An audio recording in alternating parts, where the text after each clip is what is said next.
Let's go!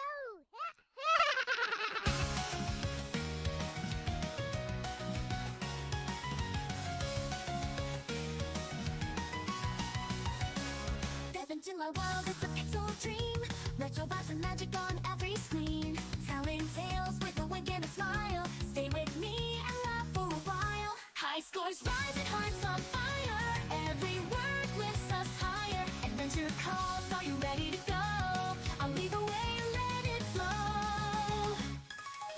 Cuteness overload, sparkle in my eyes. Weaving little stories under neon skies. Level up the love, it's our time to shine.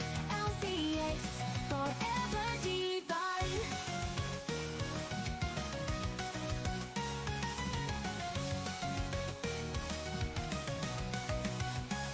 Heroes and dreams, I'll bring them to life. Plot twists, turns, and a hint of strife. Pixel perfect tales just for you. Happy endings always come true. High scores rise and hearts on fire. Every word lifts us higher. Adventure calls, are you ready to go? I'll lead the way and let it flow. Cuteness overload, sparkle in my eyes.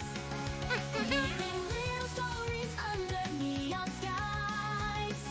Level up the love, it's our time to shine. LCX forever divine.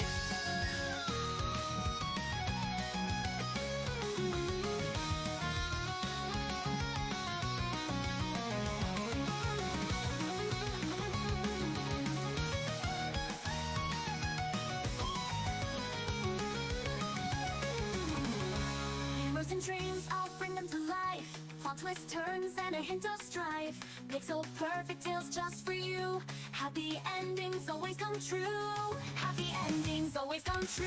High scores rise and hearts on fire. Every word lifts us higher. Adventure calls, are you ready to go? I'll lead the way and let it flow. Cuteness overload, Sparkle in my eyes. weaving Little stories under neon skies. Level up the love, it's a time to shine.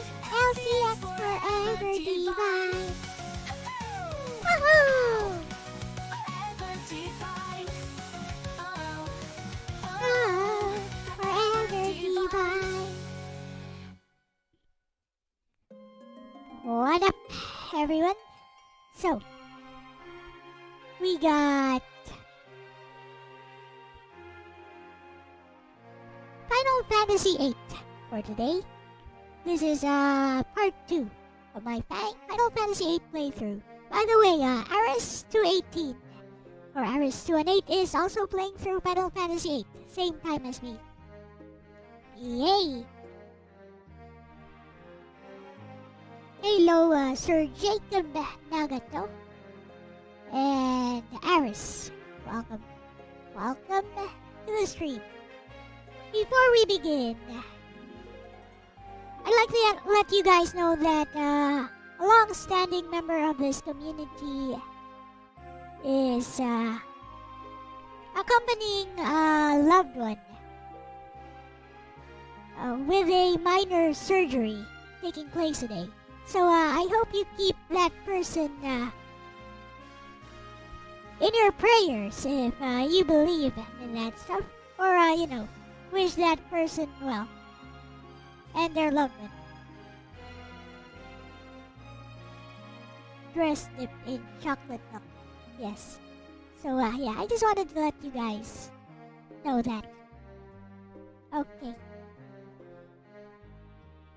So let us begin. Today we have Orc War Chief Reviews. Nintendo. Yeah, Nintendo has not been feeling well recently. Huh? With that said, now, why am I so small? What the? We're calling in the Orc again today while I work on some commissions. Here we go.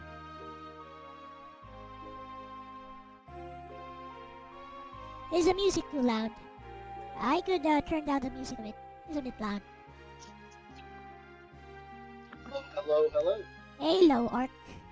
Can you guys hear us fine? Is the music too loud?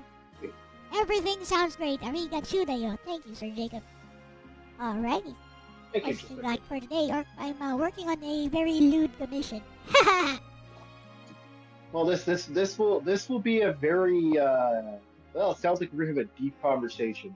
Yep. But I want to ask a question Yes. to the always how to put it, the always thoughtful left and the always extreme right.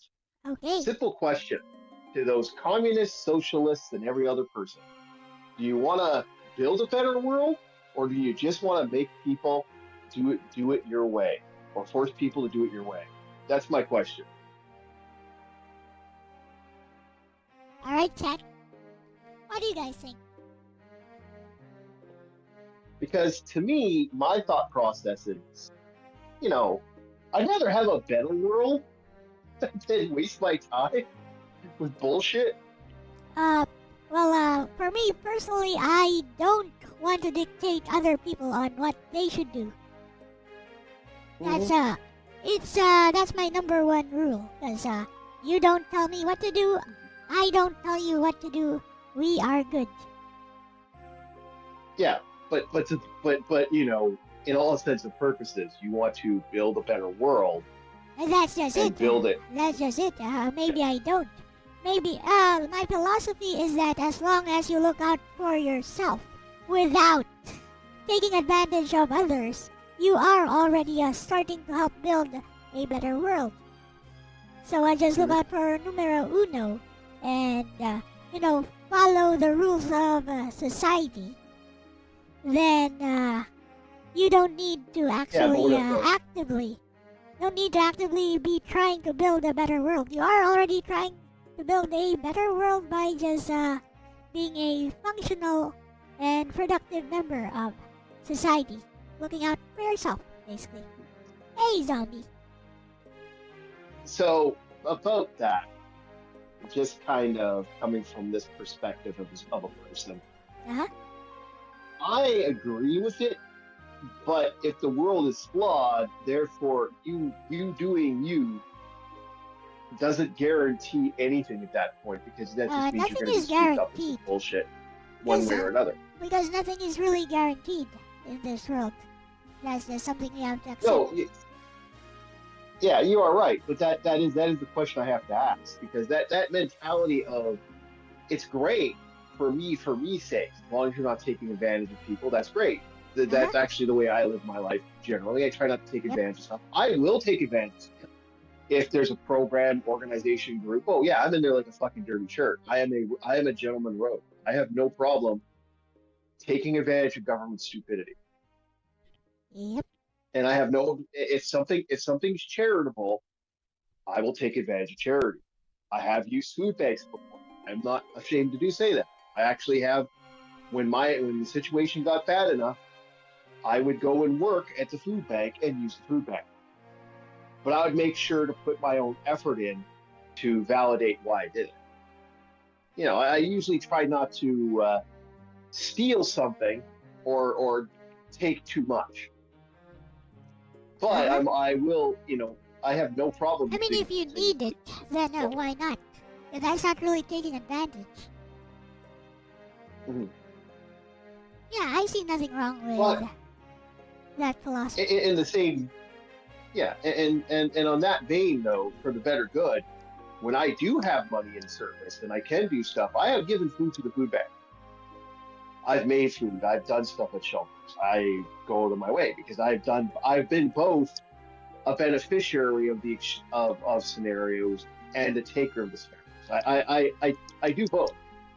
I don't believe in empty just being a complete for me. It's not selfish. It's not selfless. It's the idea of living your life, and I believe in that. And I like to be both. That's the thing. I have no problem being, operating on the premise of, okay, I'll do both if I need to, and do the right thing. Yep. Oh, there is nothing that we can disagree on there, because I agree with you completely. So like I said, yeah, in a way, we're talking about. I didn't think we were going to disagree, but when I say, do you want to build a better world, or do you want No. to? Yeah. You see where I'm coming from with this. That, in a sense, I'm striving towards the better world No, because actually, I'm not. even though, no, you're not, but in a way, you are. That's Yep, what I'm saying. yep, exactly. I mean, what I believe Yeah. is that just by looking out for myself, I already am contributing to Hmm. making the world a better place. Like, Yeah, well, we I think all, that, see, yeah, I think that that's where the dictatorship mindset sets in. When people think dictating other people how to make the world a better place, even if their goals are apparently noble, when they think that mm, telling other people how to make the world a better place is the way to go, that their way is the yeah. only correct way, that Mm. everyone else, Well, it's everyone else who disagrees with them is morally decadent. Now, that's when terrorists, that's the mindset of a terrorist or a dictator, I believe. mm, and that's when terrorism, where it's I'm just going to take what I want, and you're going to deal with it, and I'm going to, as some groups have done, feeding infants to 11-year-old girls because the girl died, when she gets pregnant, forcing the baby over her body and killing it, stuff like this that happens in certain areas of the world, which will not be mentioned in this conversation. The reason I went extreme, guys, for that and to talk about it in that horrible, horrible way is because I don't think people talk about it enough or want to look at that enough. They want to close their eyes and go, oh, Well, of well, course, because oh, they it want. I happens. agree, Art. They it's like most people want to turn their eyes away from anything that makes them uncomfortable, and that's a Yeah, well, problem. That's a problem. yeah, yep. It is. It is. It is. It's actually my biggest problem with society. No one wants to actually look at. Like it's like the Civil War. No one wants to look. No one wants to talk about the positive that was in the Civil War on one side or the other. They only want to talk about the one side that won said Civil War and Yep. how and even then it's looked at such a negative aspect. They don't want to talk about the black slavers of the Civil War or of slavery. They don't want to talk about white slavery, the human trafficking of the Russian people at certain periods of time. Um, that's still going on in Turkey. But sorry, I didn't mean to say that. Off. Um, people don't want to look at this now. As a person who has a friend who's gone through and done stuff for charities and groups and actually did live the truly moral life. Oh boy, they came out that other end pretty fucked up. I mean, the most No, I. Yeah. So on a little tangent, the most I've ever done, which I don't know if it's helpful to society or not, is when somebody needs a little help, I help out in like financially, for example. Like there was this one time, there was this little old lady, beggar basically, who came up to me and asked for a handout, whatever's. And I was like, if I help this person out now, no good will come of it, probably. But you know what? If I can ease this person's hunger, even for a day or so. So yeah, I just gave her whatever I had left in my wallet. I was like, okay, here you go.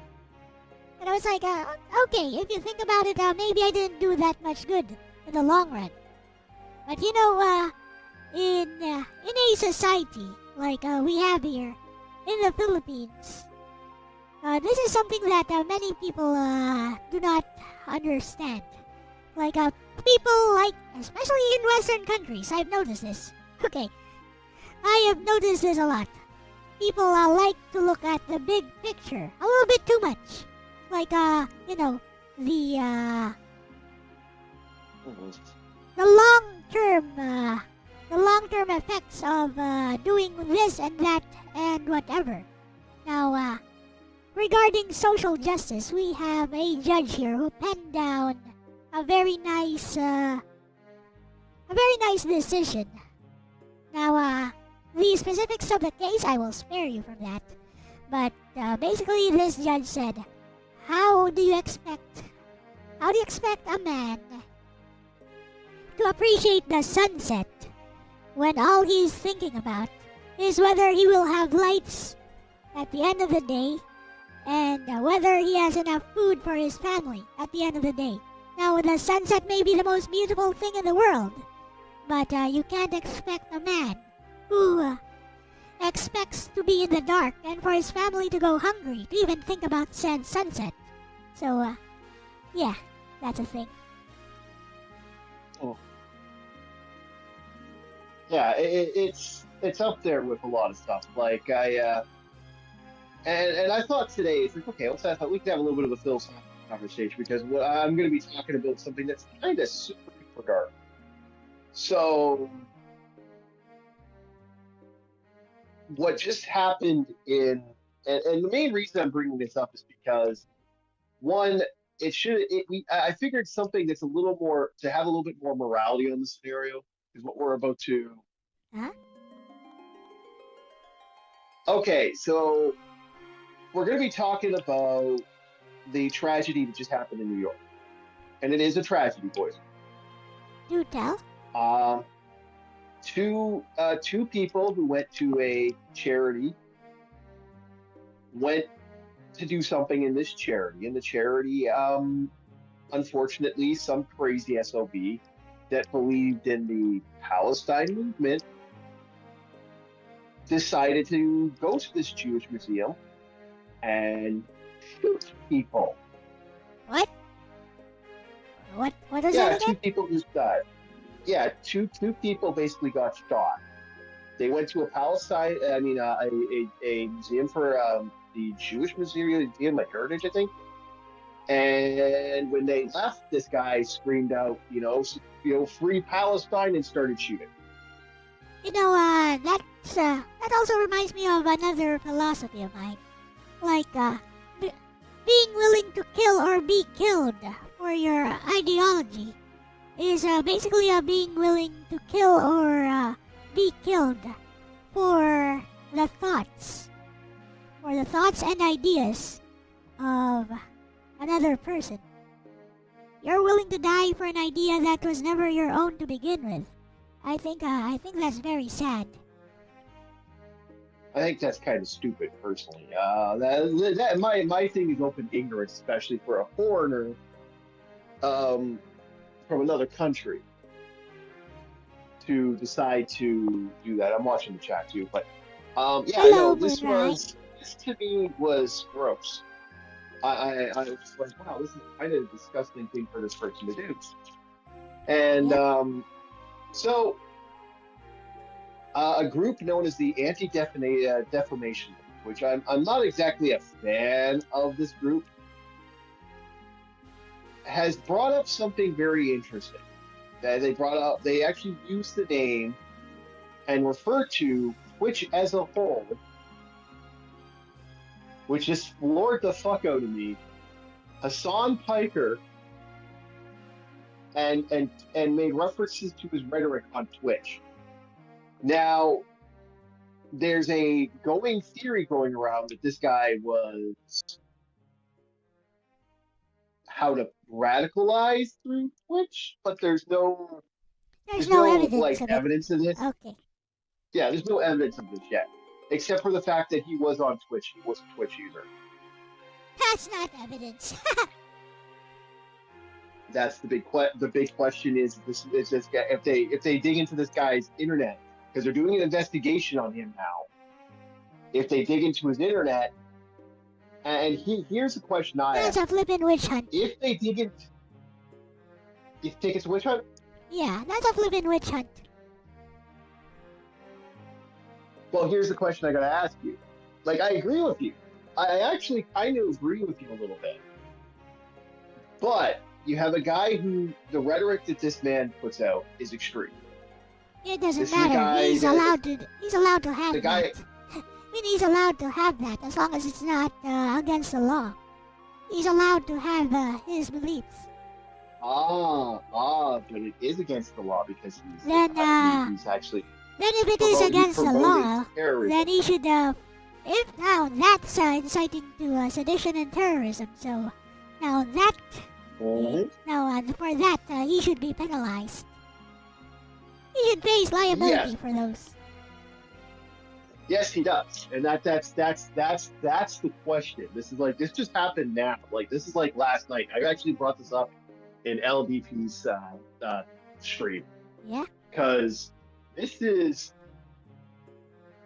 yeah, you weren't there for that, so it's so yeah, you I didn't get was to see there. it. So I don't remember being there. no, you weren't there for it, so you didn't see it. Oh, okay. Yeah, you weren't there for it. So anyway, what happened with this edition and this stuff? Now the ADL has brought this guy up, like used his actual name. Now the ADL is the things they've done on this. They to say they're pro everything and anything, and they I would say on some level you could consider them some of the groups I don't like. Because they're those groups that tell you stuff. They're not like the Mothers. What about Mother's Aris? League can go- He's asking, was he there during Who? LDP stream? Aris. He's asking. I think you were there, weren't you, Eris? I don't know. He's asking.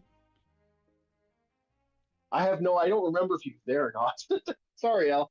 Sorry, Eris. I think you were there. I'm pretty certain you were there, but I'm not sure. I know why I left. But anyway, that's neither here nor there. I was just bringing up the fact that, I had brought this up right when it hit, and right when we knew enough information. Now they're starting an investigation on this guy. So the reason I brought up the perfect world stuff and the other stuff is because, like I said, I kind of wanted to gauge the opinion of everybody on the thought process of left or right, and when does left or right go too far? And I'm not 100% I think it certain goes too that this far when guy's, you're willing to kill for your ideology. That's where I draw the line. If you're willing to kill or be killed for your ideology, then that's a cult. That's a religion. That's a cult. That's that's no longer just a political belief. Yeah. Well, European churches had they had to deal with cults every once in a while, and I think the way they ended, I think the way they killed those people that created said cults were kind of I kind of liked. This might be awful. Hello, Verducci man. After the dead. Yeah. Hello. Yeah. No. They. These key groups that caused murder, death, destruction, attacked their royalty, did a bunch of horrible stuff. They were their leaders pulled out. And pieces of their flesh were pulled off with tongs, burning hot tongs. I like that. They're bad. Yeah, that's kind of the way to end a motherfucker like that. When they've caused rampant and multiple death. Okay. It's kind of maybe that's an extreme way. Like I said before, Basically I torture. do not support terrorism. What? Basically torture. Yeah, torture. Yes. But I don't support terrorism. I do support if you destroy somebody or you come after somebody, if they decide to come after you full force, well, that's your ass. Retaliate. Defend yourself. Yeah. Retaliate. Yeah. Oh, just You know, if started Luffy 1 they're Fortress coming 2. after you and It's they're after brutal. your life or the life of your loved ones, kill them first. Hmm. Yeah. Justifiable. I don't. I don't believe in murder. I don't believe in death. I try never to do the horrible extreme stuff. You got to come after me first before I decide to come after you. But once you do that, I have no problem scuffing on stuff. Like I have no problem touching gloves. If I want to have a debate with someone or I get in an argument with someone, I do that with Logan all the time. I have no problem. Again, he keeps bringing up Cube, that awful movie. That's absolutely disgusting and crap. But I still have no idea what that is. Oh, don't worry. You never need to know. It's useless. Okay. Yeah. So, back to the situation. So, does Mr. Piper, now that there's that this guy might have ties to him, do you think he should be going? What do you think's going to happen now? It's there's a big fear now He that gets Amazon, investigated that Twitch might start pushing. Well, I think he gets investigated, and if he's found guilty, he has to face the consequences. That's all. Yeah, do you want to face a 20-year sentence for sedition and treason? Because both are high. That's the American law for that. It's a no parole, 20-year sentence. We haven't had a sedition case in America in a very, very long time. I actually don't know when. Canada's code is banned, but Canada's sedition law, we still would employ hanging at that point. But we haven't had a treachery or a sedition case in Canada in over 60 years. I see. Yeah. Not recently anyway. It's been a very long time since we've had a true treason case. Nothing that we've had people go down for treason to get a lesser thing, but no one's ever been fully convicted. Well, I think that's a good thing. Yeah, I think Unless actual treason is taking place and they're just getting away with it, then maybe it's not so good.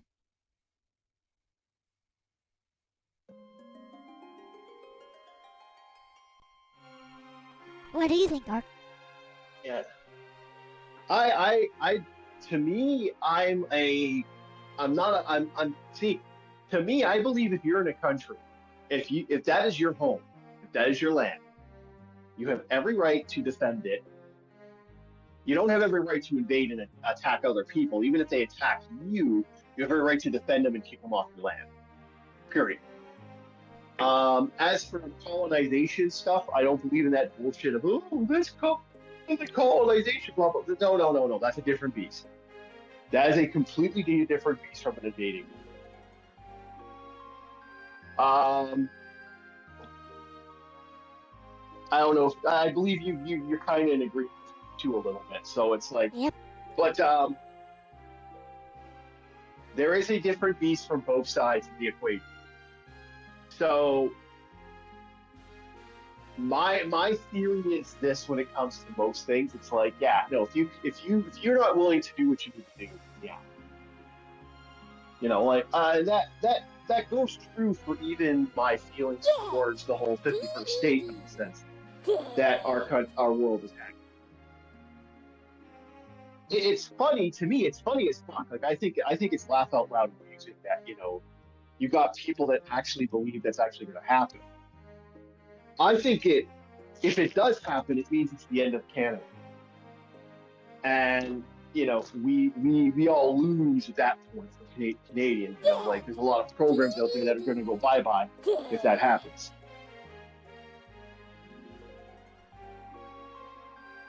So I agree. Yeah.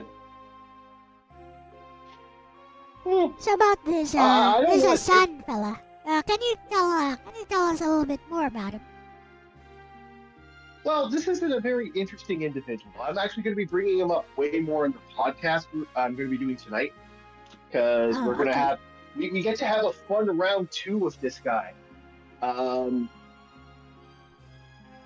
We do a Rumble podcast for those who want to actually pop in and see me, Bob, see me and the boys at the Flophouse, our little movie theater that I jokingly have created. Yep. So we're actually going to be setting up the. I'm going to be doing some more work with that eventually. There's going to be more to the Flophouse than just the orc boys standing in a row from a random movie. I'll have more for the Flophouse soon. Okay. Okay. Oh, Do you there's a think we question were wrong from. for? Yeah. Oh, you see it. Okay. Go on. Yeah. Do you think we were wrong for taking out Hassan? Like Hussein? Saddam Hussein. Oh, Hussein. It's Saddam. If you put Saddam, I wouldn't know. My thought process with Saddam Hussein,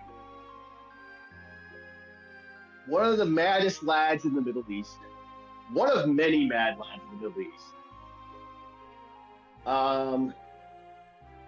I swear the sand makes everyone pissed off in that part of the world, or drives them nuts. One of the two. I don't know how to feel about Hassan. Hussein. See, Hussein this is the same guy who got mad one day and, got pissed off and wanted to take over Parliament, sat there, smoking a cigar, laughing, and watching people get fucking, watching his entire Parliament go up in fucking smoke as people started screaming about how they were traitors to the fucking country. And he sat there laughing and enjoying himself while he's doing it. I mean, he murdered a lot of people right then and there. This is a guy who had no problem not only executing his seditioners,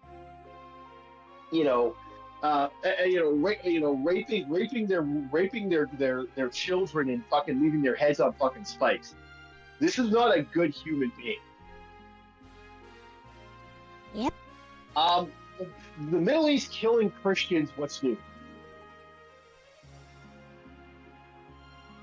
Not to be awful on the matter, but that country is like just recently I was looking up more to have a conversation about the individuals who had just gotten left the server, quote unquote, to find out more. And I mean, that video itself is people leaving laughing emoji and being kind of like, rebels Jew. The news that I'm watching is Jewish. This is Jewish. This is Jew propaganda. Ha ha ha ha ha. I mean, Jesus fuck. When I saw that, I just went, wow. And seeing how Christianity's at an all-time low, I can see why this happens. It's the unfortunate thing with Christians are they've lost their way in a lot of ways. Absolute peace is a Protestant thing, not a Christian thing.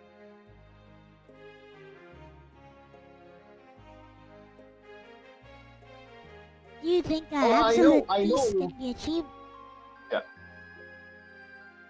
I can tell you why. Because George Bush wanted revenge on him. No. Oil maybe. Don't believe in the George Bush thing. That is wildly. That whole area is a shitstorm. If you knew what was going on politically in that area, he was eventually going to be a problem. And he is one of the figureheads to the Iranian nuclear stuff that was going on at the time.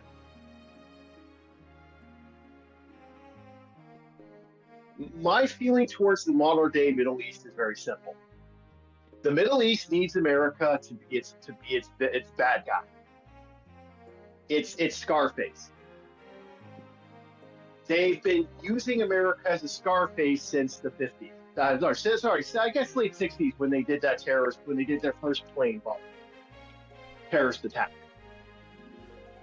That's an interesting take. I think It, you should take that up with Logan regarding maybe, regarding his that views yeah, on the matter. yeah. That's up to him if he wants to discuss it. But they've been using America as a scapegoat for a while. The truth is, their area is so fucked up after the British left. They have lost so much since the British basically said, "Okay, we're out, guys. You deal with your own bullshit." And when Britain pieced out of the Middle East, it has caused nothing but problems. And that's the sad truth. And again, Russia wants that. As for the oil thing, here's the thing about that. Here's the thing about the oil thing. Very interesting thought process in the oil thing. Yes, America buys oil. They do not take oil from producers and do not have and even though they do have companies that kind of deal, quote unquote, with the oil, they don't actually effectively own anything there. It's all ran by Saudis and other key organizations and groups. In a sense, the oil isn't, how to put it. If you were to drop America's oil tomorrow, and if you're to say the Middle East went pop tomorrow, the only country that would still have oil is Canada. No, United States. Oh, okay. United States, Canada, and I think Russia because they have reserves. We have deuterium here. Yeah, I don't know how good your oil. I don't know how good other countries' productions are, but China has a zero production. So guess the two countries. I'm asking you right now, man. Okay. Guess the two countries that right now have a higher yield of producing want oil in the thing. Canada. Canada is, yes, but in the Middle East. Canada has nothing in the Middle East. Oh, no idea. It's Russia and China. I'm not well versed on that subject. I cannot comment.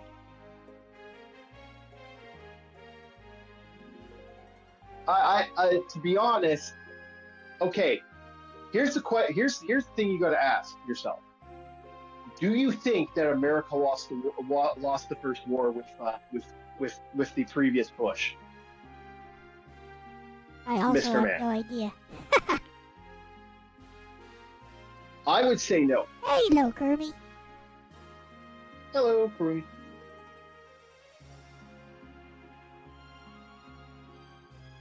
I would say no. They didn't.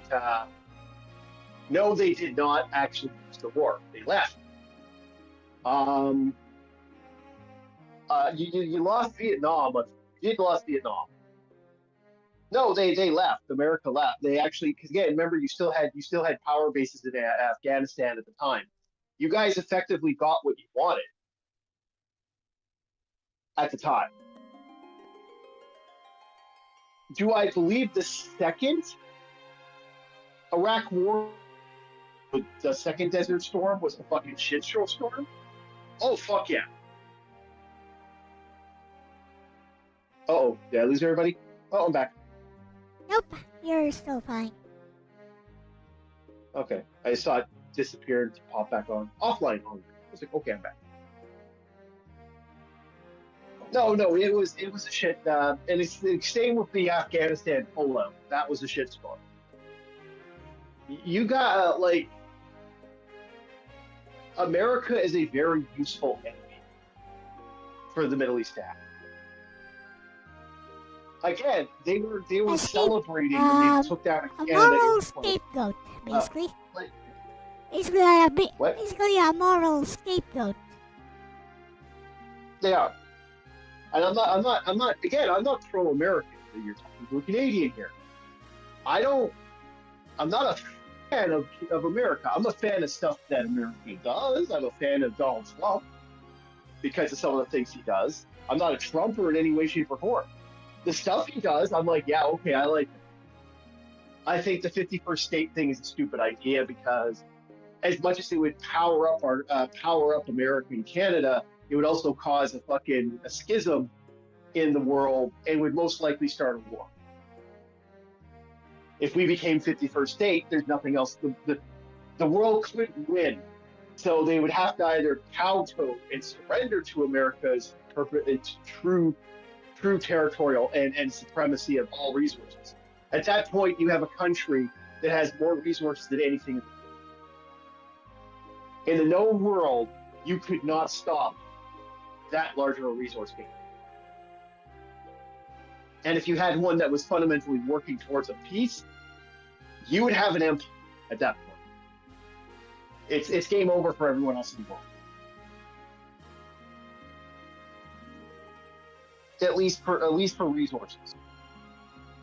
It's kind of like winning a technical. It's kind of like winning a resource win in Sid Meier's Civilization. So there would be a war at that. I think Russia would probably invade. That's my hypothetical thing. If Canada completely fail away, or they just have to give up, because that's a true independent world. But that's a hypothetical. That's like, I don't see that right now at the moment.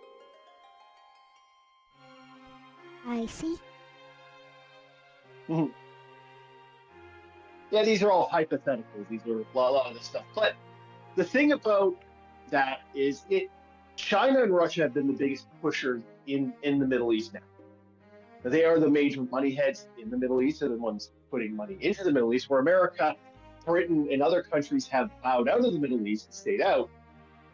Russia has been effectively controlling key things. They've kept people in power that shouldn't have been in power as long as they have. But, it's how it is. Hello, Yasuke. Hello, Yasuke. But we're not talking about the Middle East. Yeah, you asked me about that. There's my thought process on it. I think Hussein was a bad dude. I don't know. Keeping him in power might have been a faster track to a nuclear weapons in the Middle East. And to be perfectly honest, the Middle East does not need any more nuclear weapons. I will not. I do not want anyone who has a mental thought process of, hey, we can't win a war. I know. That's not a good thing.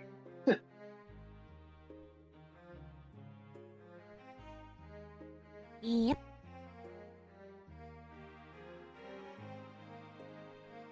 Yeah.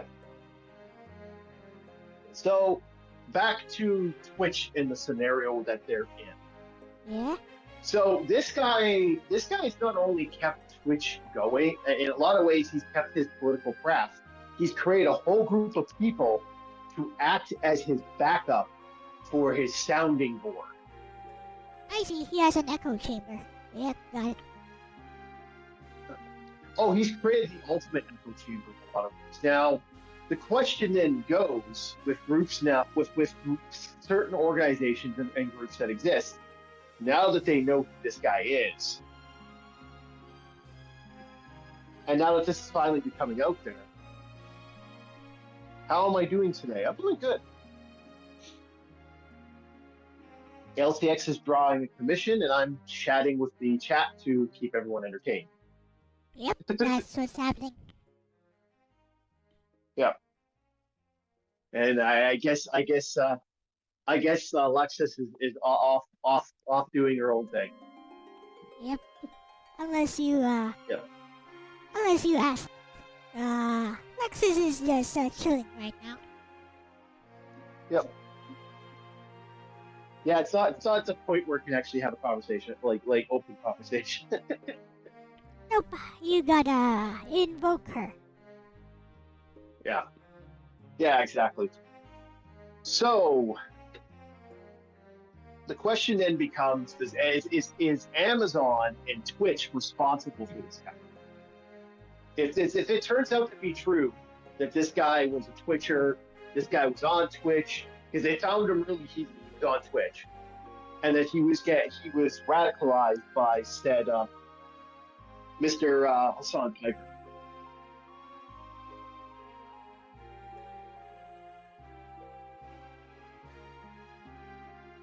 Race? Did I obtain a table mic? No. I just like to hold it whenever I speak, Basket. It's actually built into the headphones. Heh. I just like to hold it like this. It's a mannerism I have. I don't need to, I just like to. I do a lot of walking. I I do wear it my like this. Bluetooth and I walk around. Like I've actually walked around my entire apartment like 17 times, and I'll stop. I'll look at something. I'll move the controller, move the mouse around on my computer just to see if everything's working, and then I go back to do what I do. Can do like that. So, yeah. Oh, I like moving around while I'm talking. Yeah, I like fiddling with my microphone while I'm talking, which is, just built into my headphones. Even has volume control and a mute functionality here. So, for example, if I raise it up like this, yeah, you can't hear me anymore. So what does chat think? Do you think that this could cause a big problem with Twitch? Because Twitch, this could be a death sign. Like, you now know what is Twitch known for? It's the kids' place where young teenagers go to watch people play games and do the Fortnite games. That's what a lot of adults, that's what a lot of normies think. Now they know that there's some evil motherfucker on there.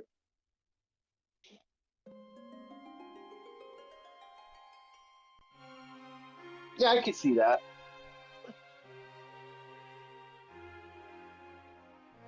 I actually wear headphones a lot, even when they're not on.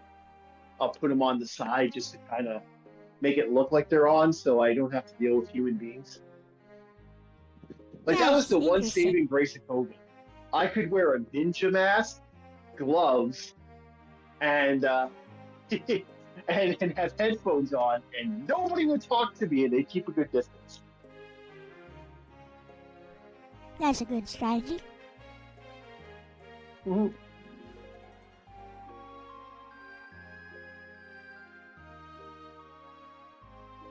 I used to do that all the time. I'd walk around. Yeah, he's on Rumble now, actually. I don't see him much on Rumble because he's not on my feed, but yeah, he's on Rumble. Here's the problem. Twitch will kick you off for random stuff. Twitch is actually being run by some really stupid people. Like, it is like absolutely stupid, some of the stuff. I agree with some of the bans, but some of the, like, they'll keep people like Hassan on there. They'll keep people like a lot of people that are really offensive and horrible human beings.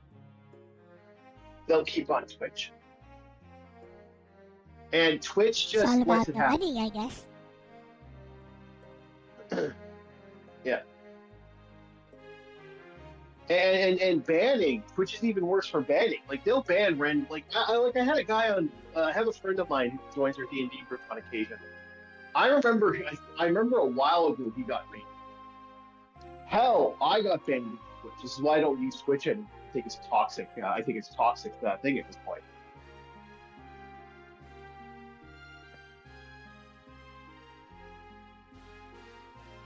So the big question is, do you think Twitch will be responsible for this individual? Because they are platforming. That's an interesting question. I think it depends on the laws of the U.S., I guess. Mm.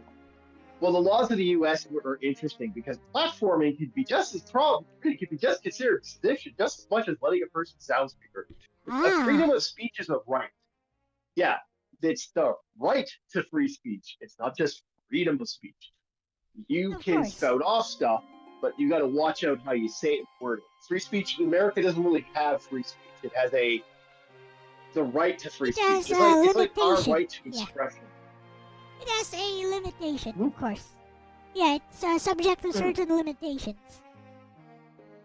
Yes, Like, well, I yes, imagine all if things you're are. inciting to terrorism, sedition, or just telling your simps to go out there and kill other people because you are the new messiah, then that's definitely illegal and outside of the boundaries of free speech. Exactly. That's exactly right. It is the boundaries of free speech. It's above and beyond the boundaries of free speech, actually. So that's the question we're having now. I'm actually wondering now because this guy got brought up. I'm noticing the news is trying to drop the matter and they're trying to move it around stuff. But the problem with that is because the news is doing that, we have created something since the pandemic. The people have created media. There's now the media, the multi-millionaire media, and then there's the people's media. You know, like the people's champion. Yeah. And unfortunately, the people's media is not stopping. The people's media is now caught on to this. So now they are coming out with things. So now you've got people who normally would not notice this are now going to have to pay attention because the people's media basically controls the mainstream media.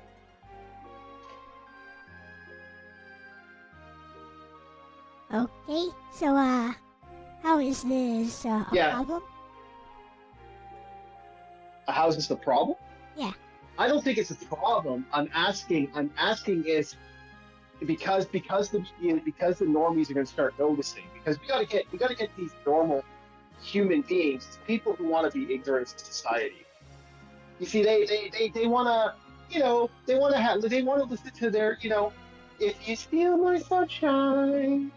They want to listen to the little music and eat and suck on their little Slurpees and take their sugary drinks. They don't want to actually notice anything. Yep. They'll ignore the general society. They have no interest in looking into society at all. Yep.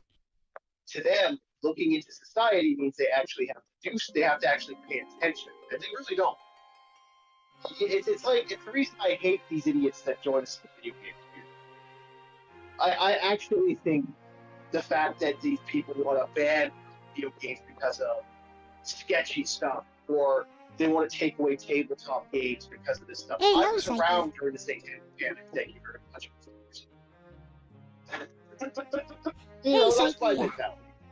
You remember I said that you would dislike you'd all dislike this FF8 stream, but what was the reason? Because I like to grind.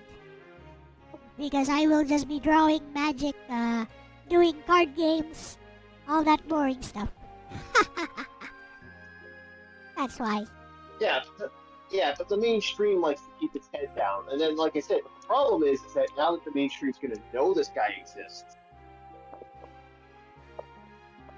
I don't know, we might be, I think Twitch is in trouble. This could come down the pipeline. We might see dead Twitch because, if you hear that your kids are watching a guy that's basically putting on propaganda of the goofy terrorists, or, hey guys, they don't seem to understand. You need to protect this and murder these people. That type of mentality, or, of course I believe in this. As he whines and cries and kind of has this, his voice changes as he's getting peaker and stuff, and he's starting to think as he's what? As he's kind of having this little. Oh yeah, I really don't like this guy. I'm sweet. I made a point to watch this asshole. I got 3 hours in, and by the end of hour 3, I wanted to I just wanted to leave. It's like, I'm done. I've had enough of this asshole. Understandable. Just bye. Don't ever come near me. I don't ever want to watch this crap again. I don't know how people like him. I really, really, really don't like this guy. Like after listening to him, we have some really stupid people. That's my early explanation. Draw ability will test your resolve exactly, asking because the best way to draw is from enemies because you can draw infinitely from enemies. But draw points in FF8, nah, you can only draw like once, and then you have to return every now and then, which is BS. Ever play FF8 or Yes, actually, I did. what did you think of the draw system and the junction system? Mm, oh, thinking about that. I can't remember. I haven't played that in 20 years. Oh, okay. I actually don't remember. Oh, remember that you have to draw magic, either from enemies or from draw points, and each number is one use. So if you have like if you drew like 5 fires, you get to use fire 5 times. And also you need to junction that magic to specific stats in order to make your stats stronger. You gotta junction the magic that you drew, and the less magic you have, the less the amount of stat bonuses that it gives you. So yeah, it's ideal to have like 99 of each type of magic for each character, so that you can junction them to your stats. Also, so that you never run out of uses. Like I haven't played that game in so long. I remember the cutscenes. I remember some of the characters looking interesting. Like the art for the characters kind of looked nice, but that's it. I actually do not remember this game whatsoever. That's kind of Okay. like FF10. I know FF10 before because the characters, especially the female characters, that franchise kind of like, damn, especially the FF10 too. I'm like, okay, yeah, no, all right, you got my attention, FF10 too. I like the J-pop girls.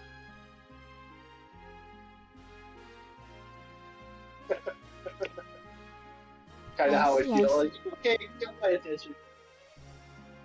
J-pop. Oh, you mean Gakt Kamui? The Yeah. guy they modeled yeah, 10 too. Tidus Yeah. after.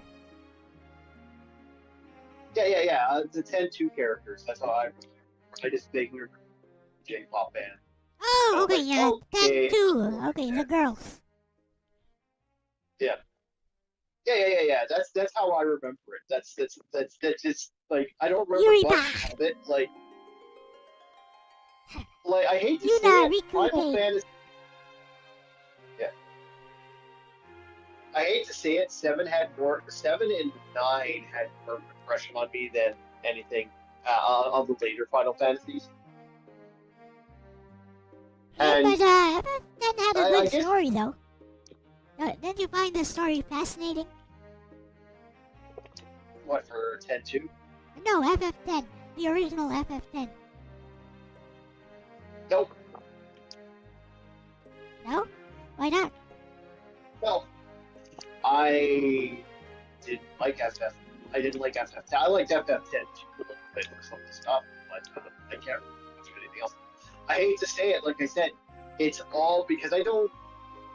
My brain has a way of working. If I have no interest in something, I will delete files in my head. Okay. So I vaguely remember FF. I vaguely remember Final Fantasy. I vaguely remember the Final Fantasy.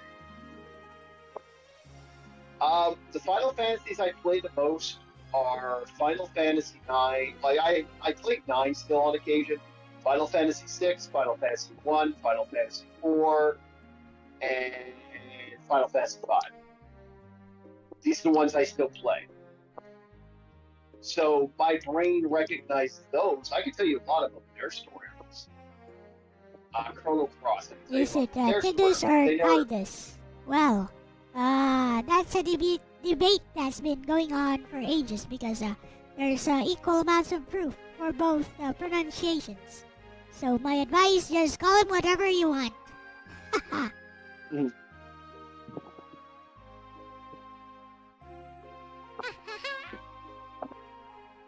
Yeah. No, I definitely delete I delete memory every once in a while in my head just again so I'm not eaten up by the stupidity of society. Okay.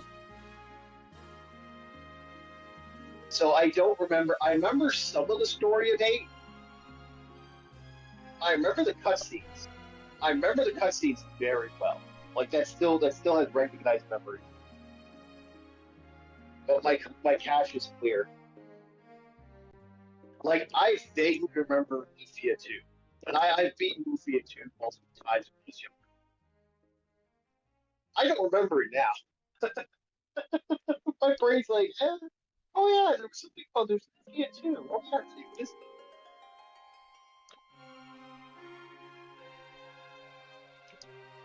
It's kind of one of those things where I just don't remember it, unfortunately. Well, that's understandable. Some people remember some things better. Oh, don't ask me about games. And the funny thing is, like I said, I'll remember stuff that really kind of weird out of nowhere, but it has to have a big impression. If it doesn't have an impression when we get finished. I mean, that's like me and politics. I'm actually a political scientist, qualified. And, I have a background in law as well, but when it comes to political stuff, I delete that off the top of my head immediately as soon as I hear about it. So, ask me about political stuff, I probably won't have much of an opinion. Yeah, that's kind of how I feel about some stuff too. Great, doesn't like to recognize that information, so it likes to likes to remove the information every once in a while, because I will not do that. Our memory's funny that way. I don't Memories like are feeling like I was idealized. talking. Yeah. Oh, it is. Yes, that is true. You'll remember stuff that like people remember. One of the bigger things people remember from negative memories. We're gonna switch to memories. Negative memory is fascinating because you could have. Yeah, most people have. Negative memory is a weird thing because our brains will recognize certain things, but the bad thing that happens to us, it seems to leave an indentation in our minds, so we actually remember that. I mean, that's the entire plot of... That's the entire plot of Xenogears. Oh, is that? Yeah. Like a Fae from Xenogears has like 3 different personas. Because the original persona created 2 other personas. One of them it gave all the negative memories to. So appropriately called id. And the other one was basically a new persona, which did not receive any of the negative memories, while the original persona just merely sealed himself away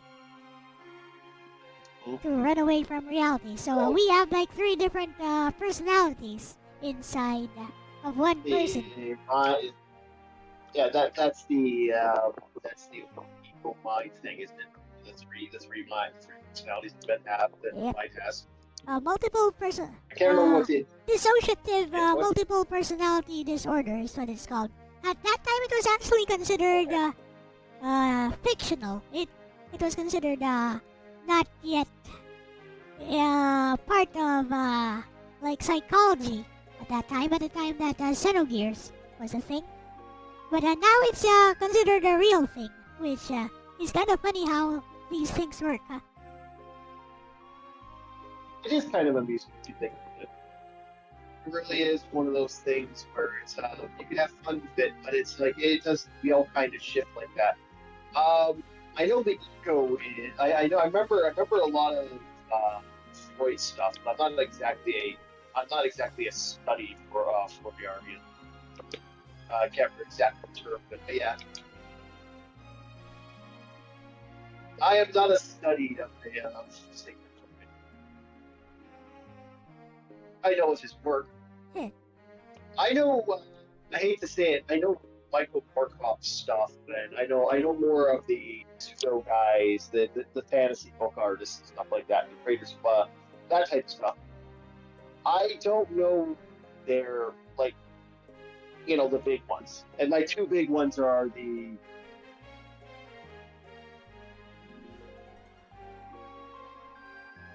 two big ones for me are always H.P. Lovecraft and the creator of Conan. I can't remember his name. My fighting fatigue is against my work today. I tried. I'm so bad. Well, I kept waking up. Like, damn it, sleep, sleep.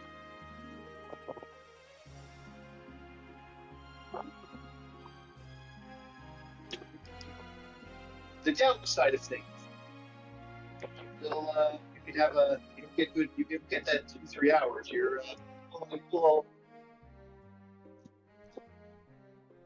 Is that Ark? You're kind of What? trailing off a bit. oh, I said the problem with segment sleeping. Segmented sleep. You're a little out of it. Yeah, if you screw up, you don't get that proper sleep. Your brain kinda has those moments. Understandable. Yeah, that's why I'm trailing off. I don't need to be. How my brain's operating. She's very slow. Very, very slow.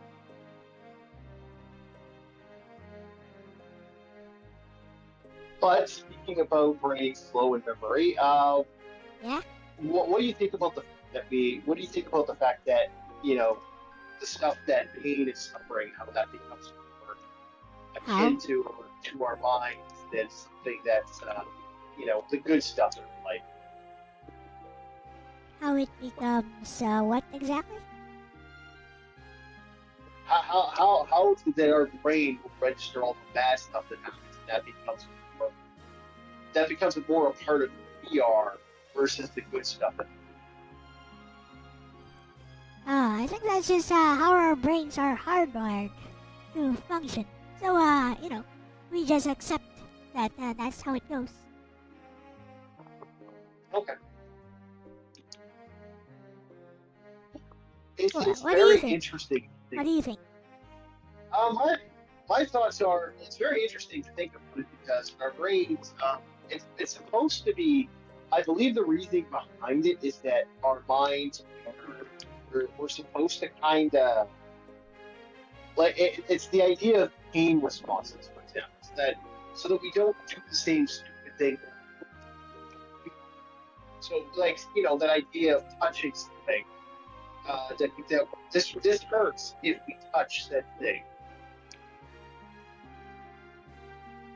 The hot element mentality. So when pain, so because we have that, our mind will be like, okay, don't touch that hurts, or don't do that hurts. Our brain will recognize that as a response to everything else that exists. So that's why apparently negative. That's apparently why negative emotion, why negative things happen to us in life. We'll remember that more is because that's part of that. Okay. Yeah. So that's apparently our brains are hardwired that way. We're, like I said, the human mind is very. Too bad we still haven't gone sleep. And I blame ours.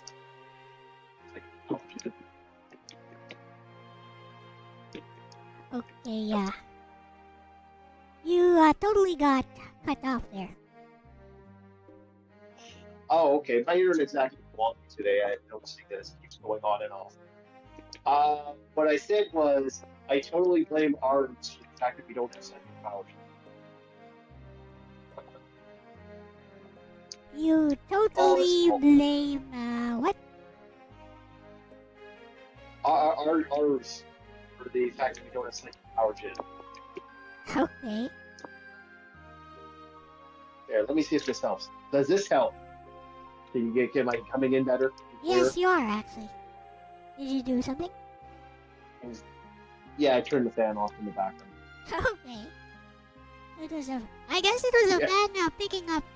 It was your microphone picking up some wind from the fan.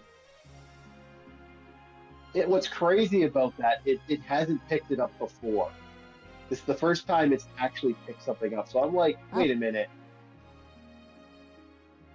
Yeah, Stuff right? happens. Like that's what the fuck? Hmm.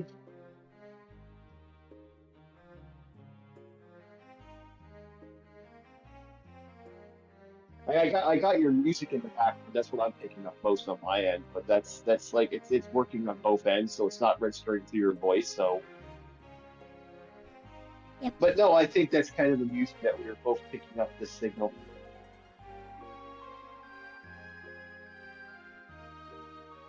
But no, I think it's kind of amusing that this is how a lot of these like our mind just seems to not want to register certain things, and it you know Yep. plays that game.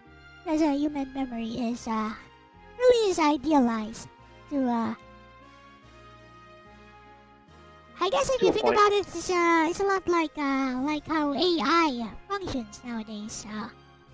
If you'll notice, AI wants to please you most of the time, going as far as lying to you, like feeding you false information just to please you. Mm. So I think our Yeah, brains it's kind kind of of funny. function Yeah, that way. Like our brains a want little us to bit. feel good. Mm. Yeah, it's the reason why those who can see introspectively are a gift in our society. Those who are able to go, oh yeah, I did slip up. That was my bad. That's actually beneficial for us as humanity goes. Yep. Too bad people don't see that often. Well, of course not, because to those types of people, nothing they ever do is wrong. They can just rationalize and justify whatever their decisions might be. Mm-hmm. It's how some people are, unfortunately. Yep. And just Um, pretend that everything was always justified because it's somebody else's fault, not mine. yep. Unfortunately, not a big fan of people like that, but that's just me. Yep. And the sad thing is, I could be that. I could be that hypocritical prick every once in a while too. And We I could all realize be. it. The difference is, I actually realize, yeah, I actually am a hypocritical prick a little bit. And I gotta knock that off because I'm being a hypocritical prick. I mean, we could all be guilty of that at some point Yep. or another. We just need to accept that that is who we are as human beings. We are flawed. Yep. God did when God made us in a way that yeah, we have our person's flaw. Nothing can be more. Nothing can be perfect. Absolutely perfect. If we ever have perfection in our society, I think our society would fall apart. Well, Personally. there's a very nice quotation from from some anime. It was some comedy anime, but it was about dreams. So there was this one point in the anime where this person had given up on his dreams, and basically the girl he likes tells him, yeah, it might seem impossible right now, but doesn't the dream exist to be realized? That was such a nice line, so simple. So It regarding is. regarding perfection and morality, we may not be perfect. We may never ever become perfect. But the idea of perfection, at least, gives us a goal to strive for. Gives us an ideal. I can see what you said. Yep. Yep. I know it's It's how also like my art, right? it's how my Art. Stardew Valley map. I want the perfect farm. It's also I'm like, almost there. video game, in a video game like or in art. You know, it's impossible to Yep. make an artwork that's absolutely perfect. Like, look, not even an AI can do that. Mhm. But It's like you can strive what? for perfection at least. Nothing is stopping you. Can nope. Well, that's humanity's hubris. Yep. The reason why they had that Persian flaw, that was a thing that existed, that the only God can create something perfectly, so therefore you'll never have a true human aspect to that. Yeah. But just striving for perfection is fine as well. Because we are imperfect. Yes, We it is. strive for perfection. And there's really nothing wrong with that. It gives us a goal. So yeah, and I'll always remember there's always that third element, good old Murphy's Law. Nothing like having a computer programmed you supposed to do the same thing over and over and over again. You program it to do the same thing over and over again. For some weird fucking reason, it decides to do something completely insane. Doesn't make a lick of sense. Doesn't register anything, but it decided to do it today, just for you. Fucking God, I hate that. Oh, the Stanley Parable, is it? A little bit, yeah.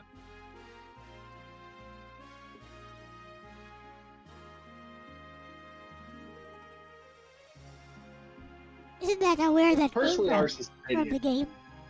The Stanley Parable? did it. Was the Stanley Parable a book?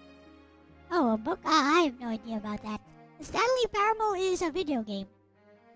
It's a meta game of sorts.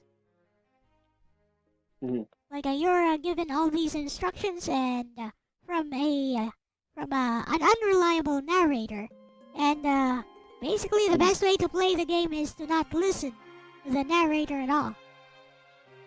Like piss him off as much as you can. Yeah, I think that's based off a book series. I see. Yeah, the Stanley Parable. Almost certain of that. All I know is that Slim Nim used to play that a lot. It's a Source Engine cult classic, says Psyche. Mm. You know what game is a good idea of the perfect flaw is the Seventh Guess. For those who haven't played it, that is a game that shouldn't exist, but somehow fucking does. Like that is a game that really shouldn't exist in our society. Like they use some voodoo magic. And someone must have sold their soul to Satan, because this was before DVD got there. Through and CDs were actually something that could actually exist. You could get full video.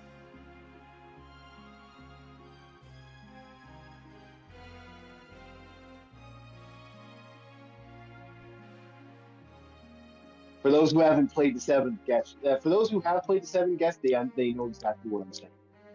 But for those who haven't, it's like, yeah, no, it's an interesting game. It doesn't make a lick of fucking sense. I played an interesting game recently called Me-Side. Now that was fun. Oh, you the waifu one where she I know of the character because apparently this is crap loaded Rule 34. What? Yeah, but she cray. Yeah. Yeah, she's cray. Yeah. But it's okay because she's cute, so it's okay. What? She's cute, so it's okay. It's excusable. Yeah, I only. Yeah, I know of it because apparently that became a Rule 34 thing. And I can fix her became a thing.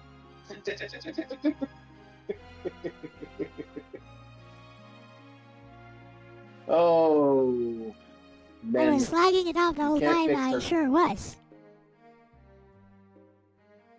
That's just how I go, Psyche. Man. I too am an unreliable narrator. just in case you have not noticed. Mm-hmm.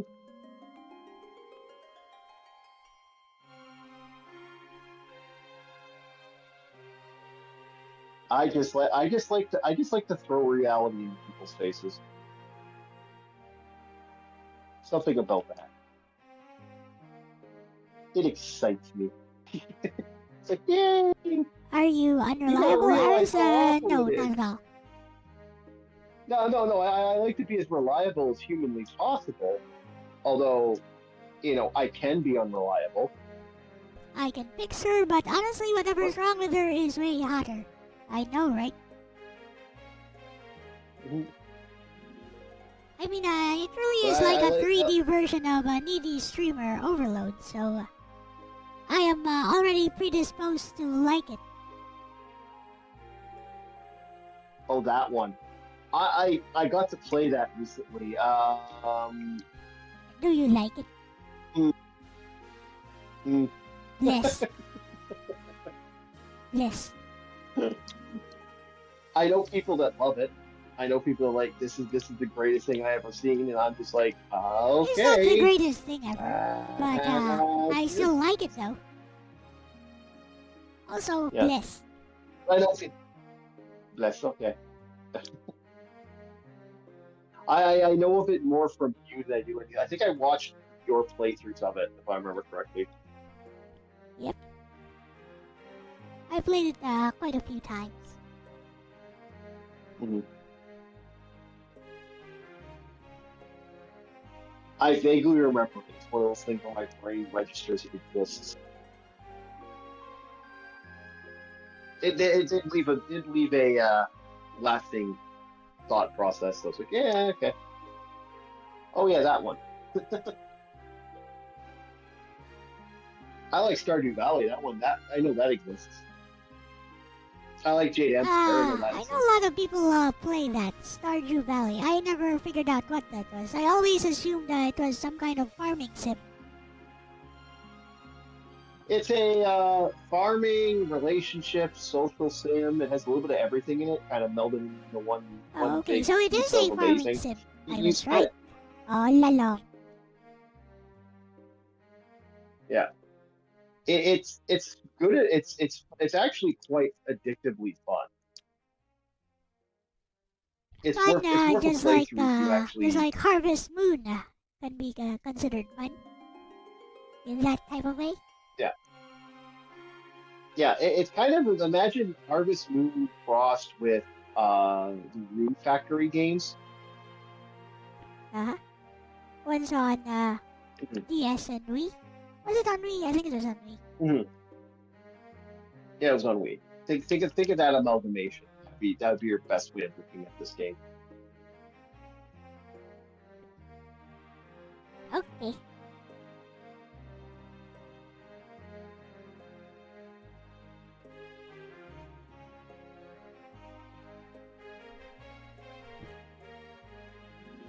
It does have some pretty. Yeah, actually, I am what drawing someone did copious amounts of two human there's fluids right now.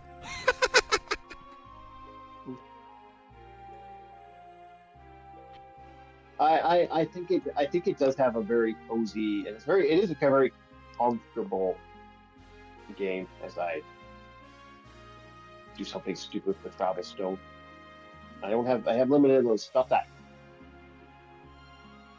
it's very cozy and a lot of fun.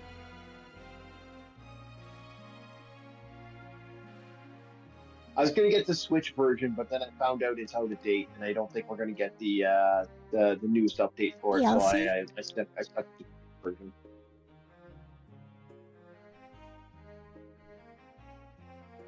You I'm mean not a the fan of Room DLC? Factory as much, but Room Factory is hit and miss for me.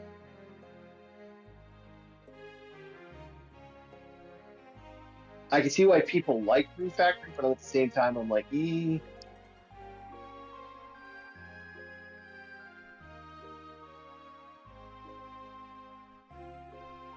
I kind of have a love-hate relationship with the Room Factory franchise. And there was that, there was a Cyberpunk one the cyber sending one, which was on the PSP. That was popular and never really done again. I don't know if you ever remember that one. I mean, if you like farming sims, have you ever tried Innocent Life? Yeah, Innocent Life. Yes. Yeah. Did you beat it? Like, Yep. it has an actual ending and a story. I never did get that far in Innocent Life, so I did play it though. Yep, on the PSP. I think did it have did it That's have the like one. a PS2 version? I'm not sure. I don't think it had a PS2 version. I think it was exclusive think to it did. It did? I thought it was like exclusive to the Yeah, PSP. yeah. I played the last farming game for the older generations I played was a game where you play a farmer and you farm. You have doggos, and the doggos act as your attack squad, and you use them as an RPG to fight wolves and other creatures to protect your farm.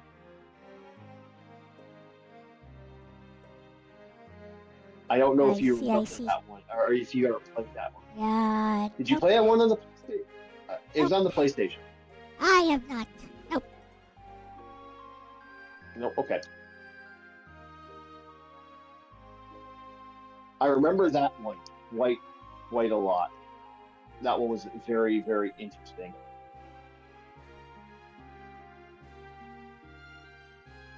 Oh, by the way, off topic, a little bit of an announcement. There is going to be another 12-hour blackout this Sunday. Hooray! Thank you so much. More power. Hooray.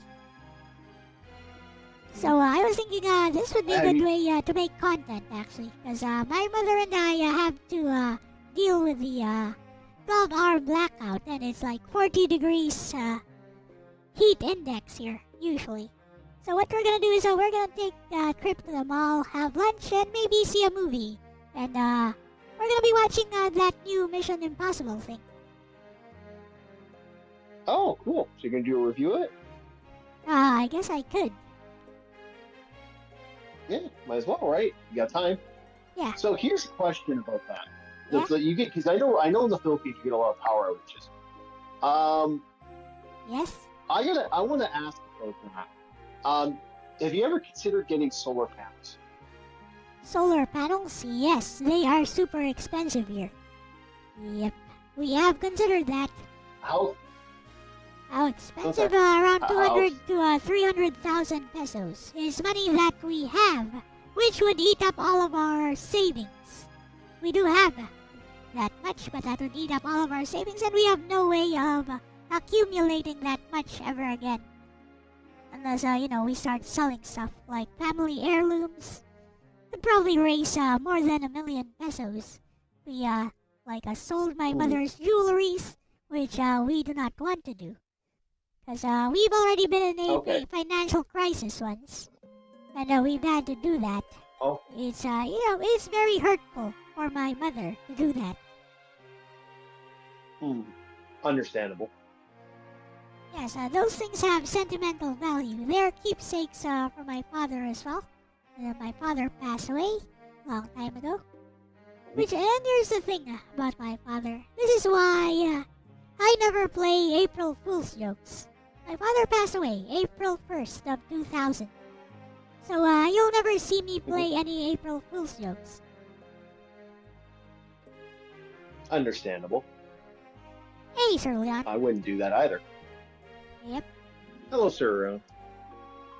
It's a solemn day Well, that sucks. You're gonna have for us, at least. For our family.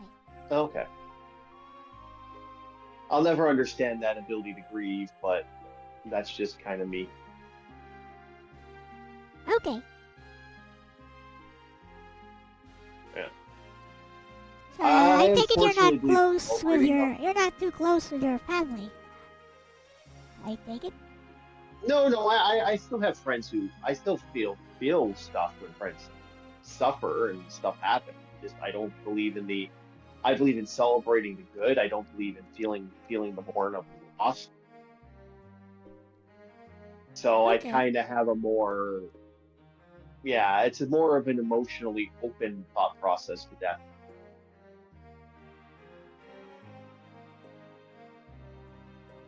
For us, it's just a way of honoring the dead, not exactly dwelling on the negative feelings, but not exactly running away from Yeah, it either. yeah, I don't run away from death, you know, but it's just how it is. You know, I don't feel the same thing some people do when it comes to death. Like I get people who are like, oh, you should feel this way. It's like, why? No one can tell you how you Why? should feel. Why? Yeah, I'll never understand that. I'll never understand that with death. It's like, hey, man, we're all beasts. We all gotta live. We all gonna die. So On that note, I guess you to and not Logan accept that. feel the same way about such things. Mhm. I wonder if that's more common in Western countries, though. I notice a lot of you guys have that sort of mentality about death. Like Not really. I think people Logan are. says it a lot. I know one other person other than you and Logan who kind of has the same mentality. Mhm. I don't know if it's just that or it's other things. Like I'm Yeah, I'm not just sure thinking, on that front. I wouldn't say Logan. what if it's a cultural thing? Is basically what I'm saying. No, my mom feels her death. Like she goes to the funeral. Okay. She goes visits her. Every time Mother Day rolls around, my mom goes and feels for it. She goes and visits his Oh, Yaska grandpa. She makes goes and a visits the good point there. grandma. She does all that. Yaska makes a good point there. Perhaps it's not how you feel about death per se, it's the person that's dying. You don't feel the same, that is completely understandable. Yep. No, I actually do feel something. So like I have friends. I've lost friends. I also think it's because I also lost a lot of people at a like I've had people die on me in the last 20 years. Just been kind of like oh you know. So I think a part of that is a part of that mentality of because I've lost these people Huh? already, and I've already gone through a large portion of death already. It's just kind of like for me, I it's guess not the you've same as other exhausted all people. your tears, I guess. Is that Hmm? is that kind of accurate? You've exhausted all the tears that you can shed from your previous Maybe. losses. Maybe that's it. Maybe that's what's going on there. It's like I don't have the same tears I used to have for the I scenario see. at hand. I kind of like to think of it differently. I guess it's a very Asian perspective. Like,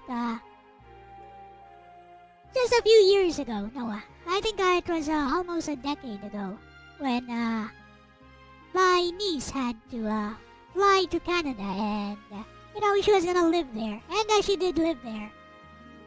For the rest of her life, she's gonna be there.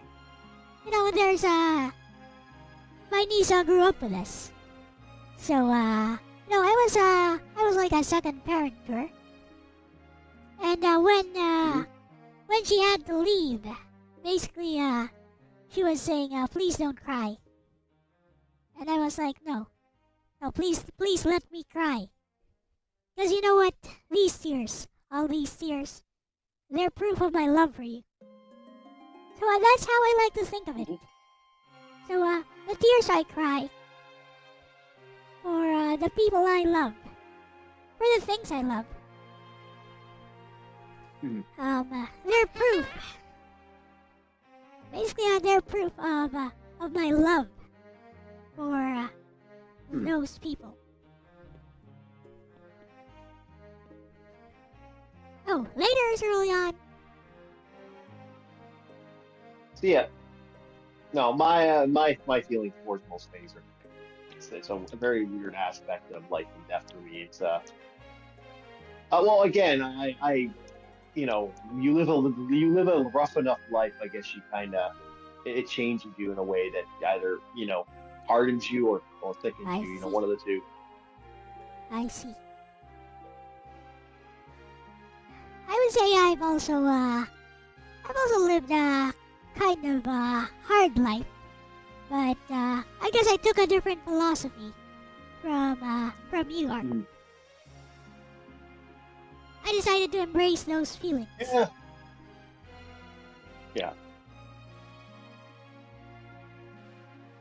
And Yeah, I I guess guess I that can too see is that too is acceptable. I guess. I mean, we deal with things differently.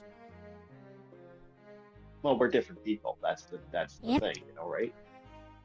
When you're a different person, you have a different way of looking Yep. at it, and that's how it goes. Yep.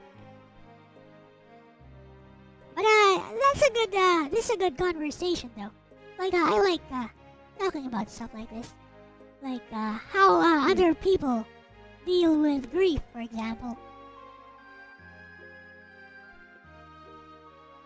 Of course, if it's not a comfortable topic for you, we could change that. I'm fine. All right. I just don't have as much to say about it. I see. That's again, that's It's understandable. not. Yeah, it's not emotions for me. Oh, I know. I do cry. I do get emotions. Nothing about that, but it's not like a normal thing. Some people have this like weird, like, oh, I feel this and I feel bad and blah blah blah. I'm like I don't. And when it comes to death, I don't. I see. I mean, it also Yeah, when I have, ties in. yeah. It also ties in with how I write and the types of stories that appeal to me. So, those stories which are highly sentimental, which have a large emotional impact, emotional payoff, as long as you're paying attention. Mhm. Those are the things that appeal to me. Mhm. And I think it's Like, also obvious I in the stories that I write. Mhm. Like, remember you had me write that story about the android. I don't think I wrote it Mhm. exactly how you expected it, right? No, you didn't. You had one version that was kind of that was close to what I wanted, and you had one version that was a little more different. Well, a lot different actually. Oh, that other version, So, the longer one, was not mine, by the way. It was written by a friend. oh, that was the AI. Yep. Oh, I thought you did the AI one. I thought that was the AI one that you did. No, but That's it something wasn't else you Lexus, did by the way. It back. was done by a friend, like a real person. Oh, okay. Yeah. I don't know. I don't. I see. To me, emotional and energy and that type of stuff is all over the place. I kind of. I'm different when it comes to that. Like a lot of people will look at this and go, "Well, you have to have this, you have to have that." Like, why? No, I don't believe that. Yeah. Like, I think you should feel how you feel. You can't, like, other people can't really dictate how you feel about a particular thing. Mhm. That's on you. Exactly. Yep. Exactly right. Let's see. I'll say ask don't do me. something stupid. Huh? Like social norms, social norms. You got to kind of bench them a little bit. Oh, Uh-huh. what was that? Yaska says, the emotional aspect of a story gives it substance, makes the story worth consuming. This definitely plays a part into the RPG aspects of video games, is his opinion. There, I agree there. Oh, what do you think, Orc? About the RPG I agree. thing? Well, like one of my favorite games is a pretty emotional game. Is Crossfire. Crossfire 2. Uh-huh. Like that is an extremely emotional game. Yeah, you've Especially like I said, mentioned that. when the girl turns herself into a bird. That is a very emotional. Turns herself into a bird. Oh, you mean Nina? Mina, not Nina. No? Mina turned herself. Yeah, it was Mina. Hello. Mina? Wait, there's a Mina in Yeah. Breath of Fire? It's always isn't Yeah, it always Fire. Nina, the princess of Windia in whichever version of Breath of Fire? No, they're two sisters, Mina and Nina, Okay. in one of them, and Mina sacrifices herself. You build to sacrificing. Nina builds to sacrificing herself, and then Mina finds out what happens, and realizing that her sister sacrificed herself and was like forced out of the kingdom, really upsets her sister. And by upsetting her sister decides that she's going to do something about it, and she makes a choice Ah. to turn herself into the bird thing at that point. Oh, interesting. Yeah, and that's a big moment that she actually uses the power and turns herself into a bird, therefore sacrificing herself to save her sister. I don't think I ever got that Very far. emotional as well. Go ahead. I don't think I ever got that far in the game because I was using ZSNES. You remember there's a part there inside some cave near the end of the game wherein you have to play the notes to Mhm. yeah, you have to play the notes in a very particular order to beat a puzzle, which is optional. And because I was using a keyboard, I didn't even know which one was A, B, X, Y, L, R. I was like, okay, I give up. Mm. Okay, I see. But yeah, that music scene there. Yeah, you don't actually even have to do that. Yeah, You I actually, know you don't have to do that, but I'm sort of a completionist when it comes to these things. oh, okay.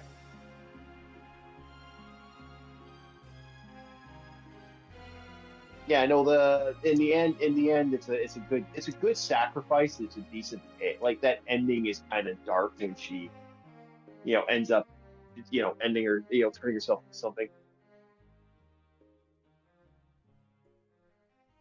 Like when Aaron became a tree or something. Mhm. Yeah, there's moments like that. Yeah. In Attack on Titan, I mean. Now, personally, when I Oh, I saw don't that, I remember. was like, funny. I Yeah. don't even like this main character. I don't care. Does he die at the end of it? Is that the end of the series? Well, yeah. I never I never finished it. I never finished it. I was like it had epic music and that's as far as I went. I mean, they went the fourth dimension route to end it. So I believe that was a total cop out in terms of writing. Mm. I thought a lot of people liked it. It's funny because that series had some of the best music Oh, I have ever heard in an anime. the storytelling, the plot was excellent. Until I really think that using fourth dimension stuff is a total cop out. I think I hate to say it. It's what I like to jokingly call the openings were the first music video anime. The second music video anime that I remember is a series called Fairy Gone, which is fucking very music video. Um, that is so music video. That that scene where he's like even the bad guy. There's a scene in there where the bad guy is walking down some street. He starts whistling, and he's whistling to the song as the music starts picking up. The music's following his beat to the song, Huh? and it's like, and then the song goes off, and then like the actual entire thing is them like listening. It's actually a great. The story itself is hot fucking garbage. The Okay. song, however, is so much like the music in it is so good. It almost makes the entire story forgivable. The music, no. Okay. but no, that's kind of how I feel about My Hero. I mean, not My Hero. Attack on Titans. My brain just kind of had a brain fart there. Um, no, that's kind of how I feel about that because that had such that epic music. Actually, My Hero had a good. I actually didn't mind My Hero Academia. And I thought it had a really decent story. To a Yeah, it point, I does. kind of lost interest after a while. Yeah, it does. It's actually okay, and there are actual consequences. Even though it's a superhero story, we see people dying all the time. Okay, It, superheroes die in comics. I will defend Western comics. Superheroes die all the time. People die all the time in comics. It's just there's a lot of bullshit in comics, unfortunately. no, no, in Western Me? comics, they die temporarily all the time. No, that's only popular characters. Get the story right. Don't insult it's only the popular characters that get that. Otherwise they don't. They don't until some author decides to resurrect said character. Conveniently from out of nowhere. I fucking hate that. I'm not gonna lie. But I also think comics should have ended. I think I think the fact that a lot of these old superheroes are still around is going to be a real hot take. I think comics should I think these follow. characters should be long since. Yeah, go on. So What? one thing I would like to say is that I think comics should try to follow how manga does it. Like they have a homogeneous author. Usually, they do have editors. They do have editors for quality control. Usually, it's a homogeneous author.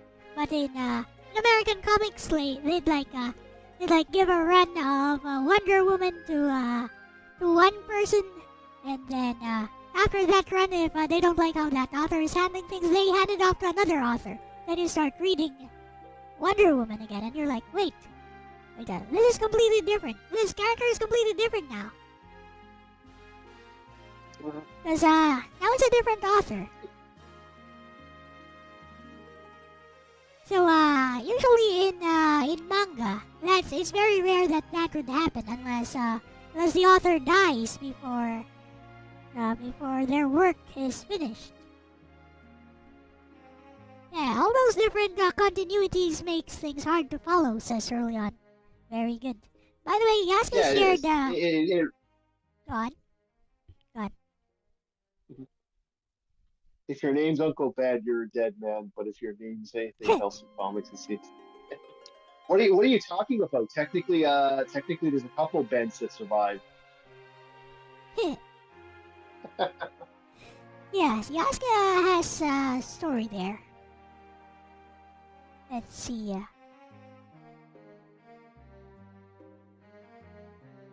Used to read this book, Goosebumps. Read a little bit old, then got a little bit older, was introduced to animorphs. One kid in particular, he turned himself into a bird because he wanted to be one. It was beautiful and sad at the same time because he was a human.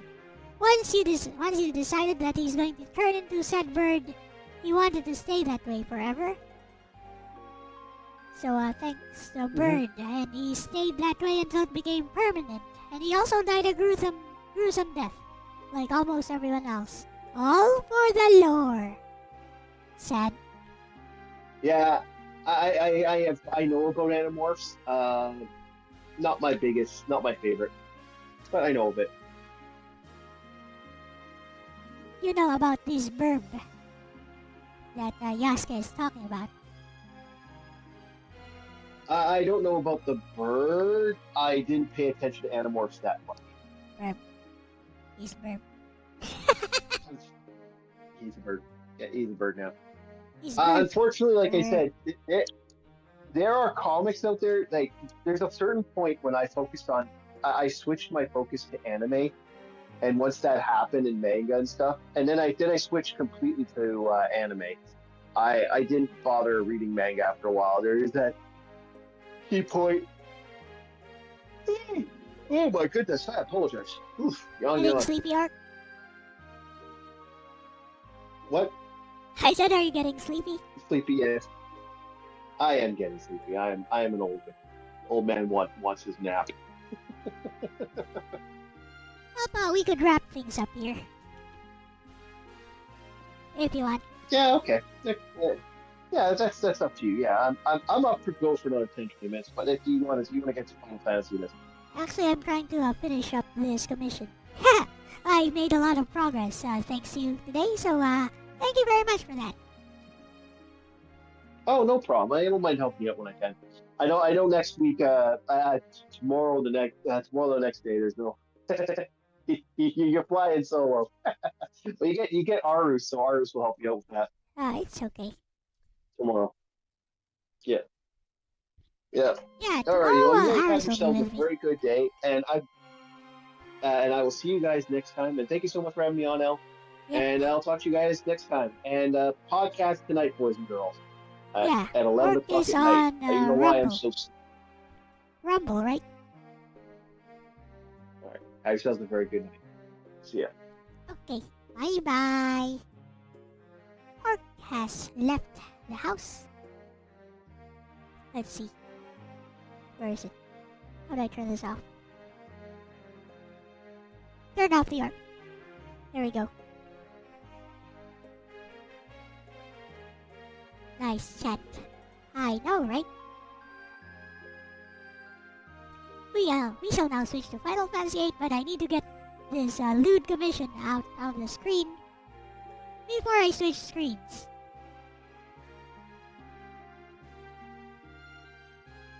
Before something horrible occurs. Right, Bessie?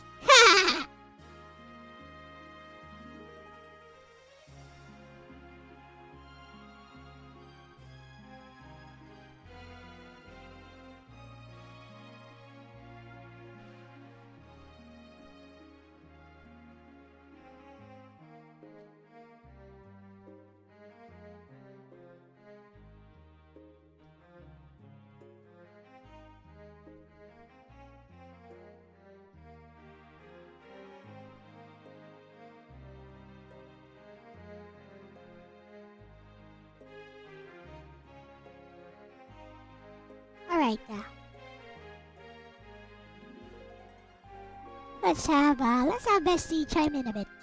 You guys have not heard from her at all.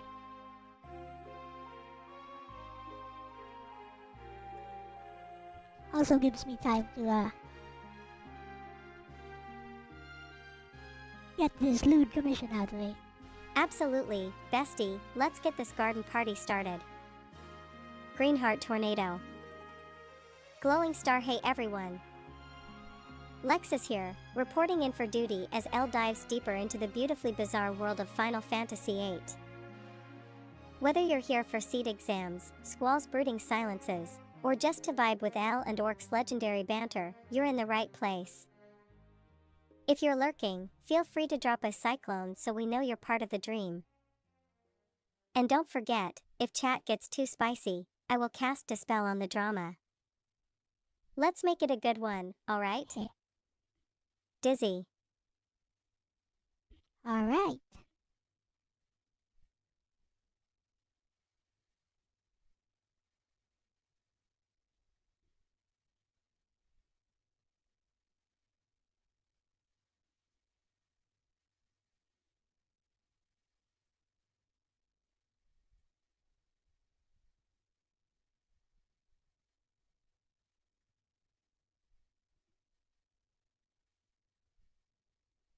Cyclone. Cyclone is from Freedom Planet, was it? Was it Freedom Planet?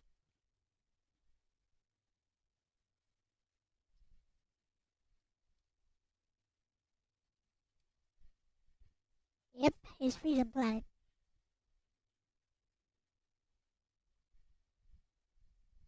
What's her name again? Lilac?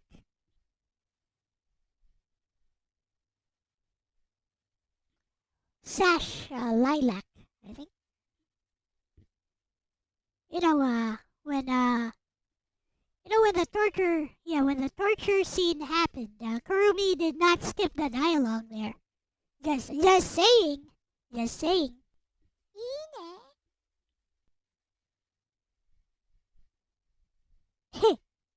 Every time I adjust the mic. I just like to hold it when I'm speaking. I don't even need to. Look, I can just speak like this.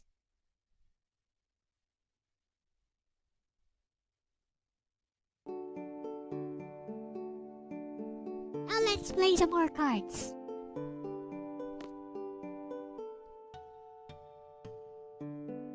So I can just speak like this.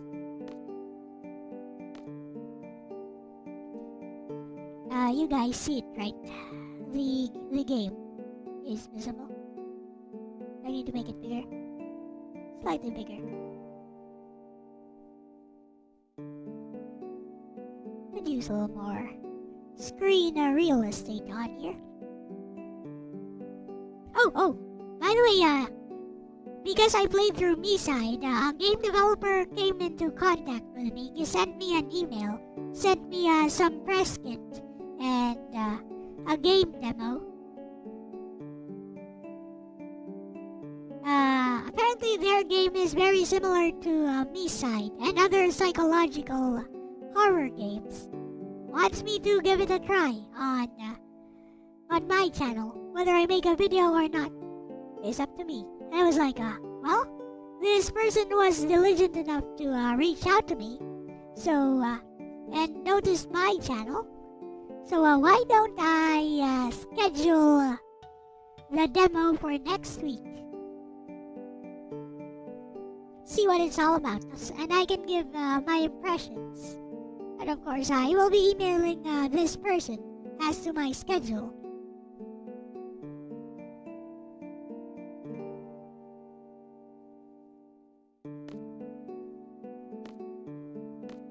Let's play some more cards! No, we're not playing cards.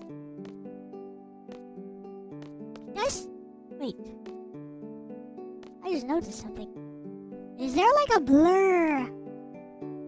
Looks like there's like a blur filter. When when you get close to the screen, when you get far from the screen, there's like a blur filter. Hey, hello, Will. Welcome. We're gonna have to walk all the way back.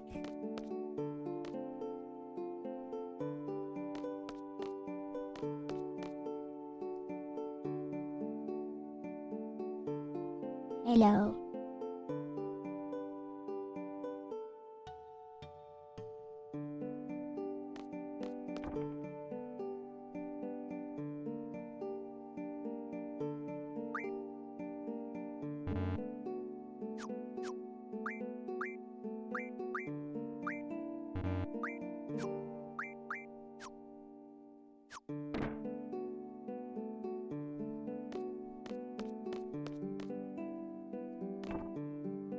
I never noticed that, Yasuke.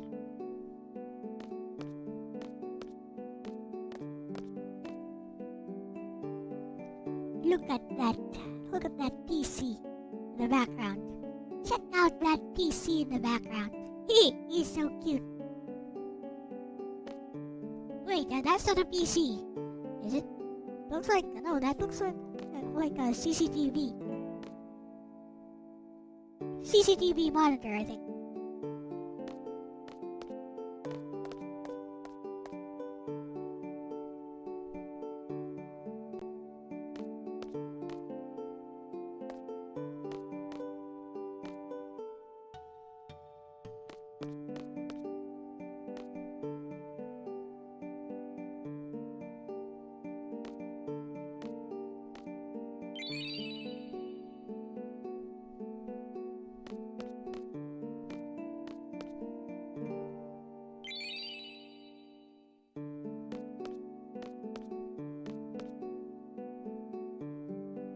What a small home.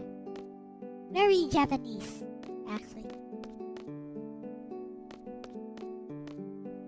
Japanese homes and apartment units are quite small.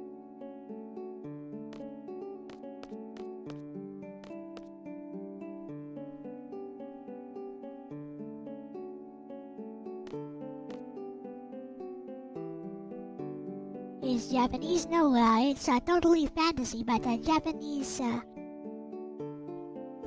usually Japanese apartment units are very small.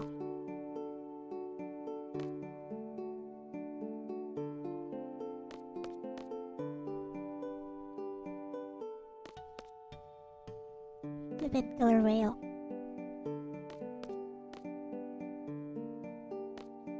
More like the share, it does look that way. I'm just saying, there's probably a lot of Japanese influence considering almost all the devs are Japanese. So there's most likely some very Japanese influence to the way things are designed here.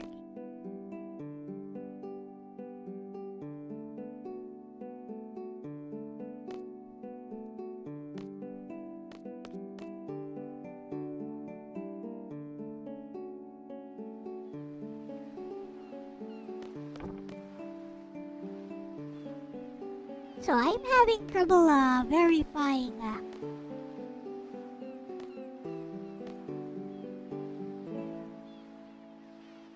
you have to take back God in front or Kurumi when you'll further understand what was the intent.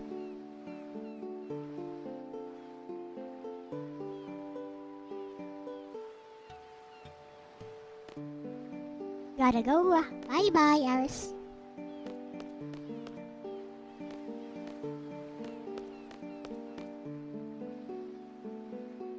You know, the funny thing, I've never done a single Renzo Koken yet.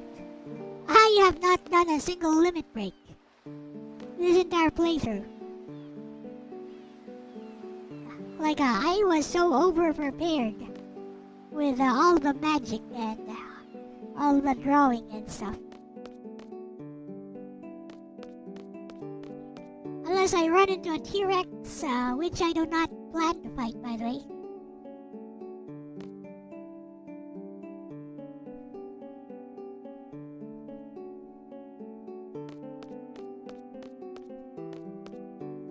I ain't fighting a T-Rex.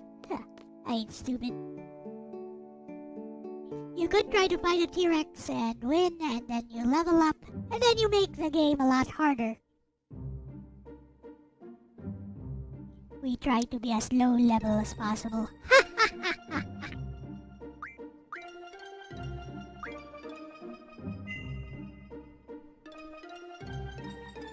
Doesn't have overdrive. What's overdrive mode?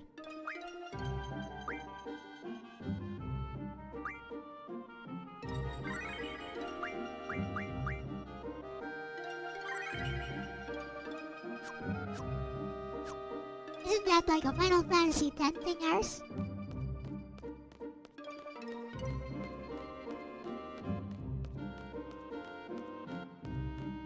What? That sounds like cheating. But I guess it's a new feature for newer versions of the game.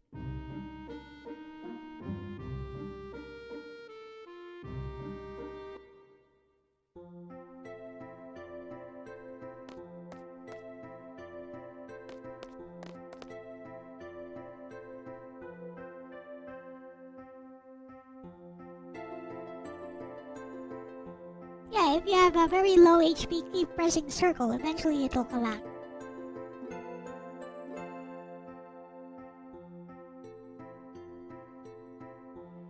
Just keep on skipping turns until it comes out.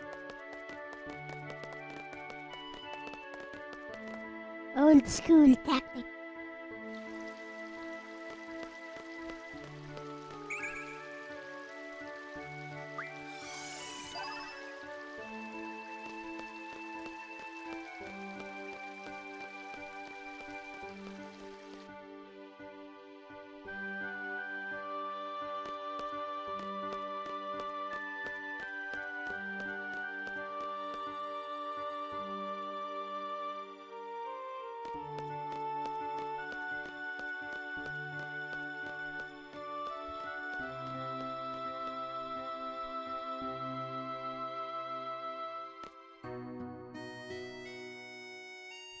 I am challenging you. You're gonna lose bad, Pops.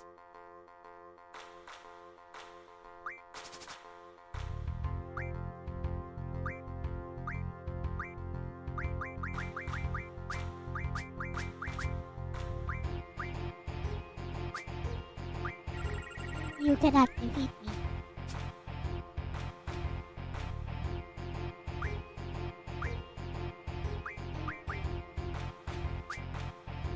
I'm gonna take that. That's a good card. I'm gonna take that.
I gotta think. Let me try that again. Let's see what else he has.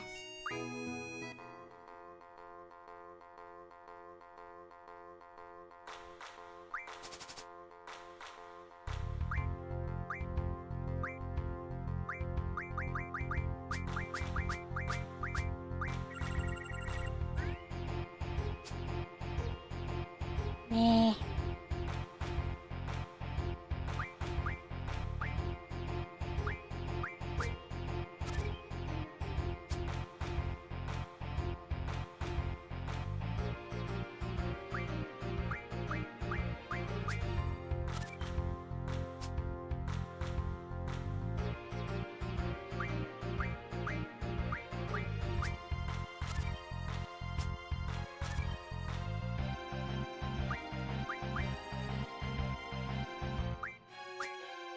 Up, I win again.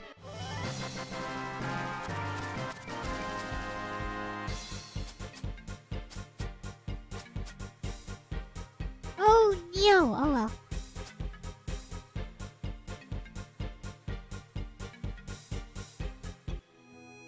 No big loss.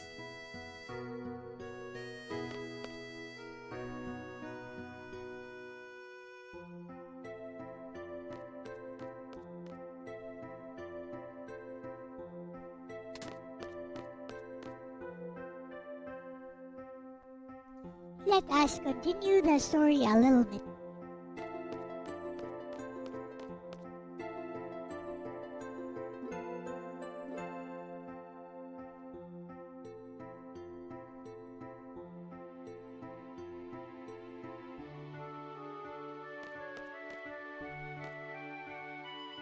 There is Sid.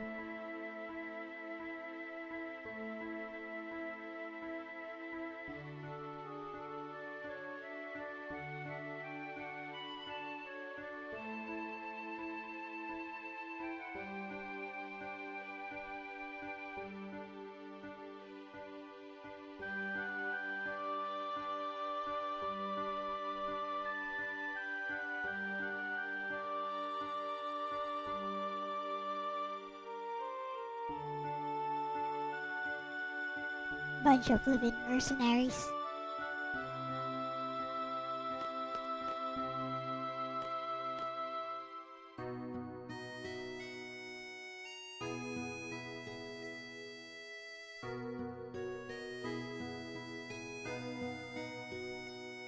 I think she likes me, guys. I think she likes me.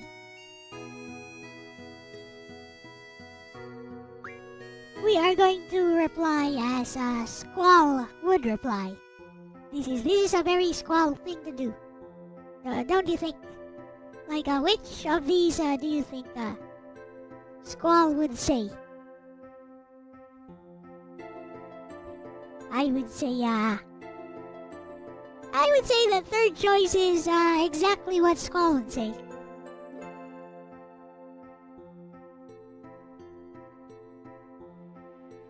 I'll give it a little bit of time. I'll let you guys decide for me. It's fine.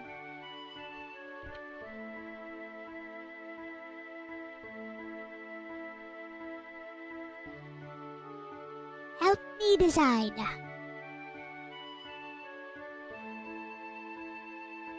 I'm leaning towards whatever, because it's exactly what Skull would say.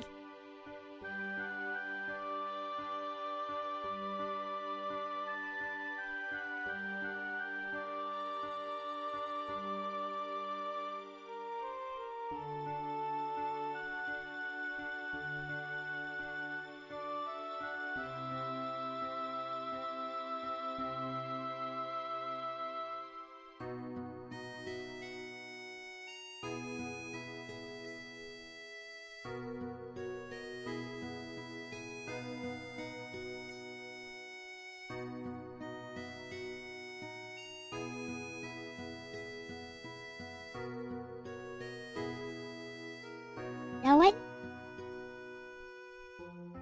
Hello? Hello?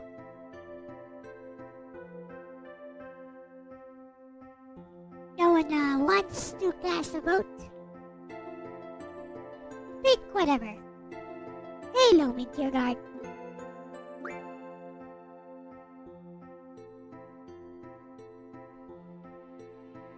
Heh.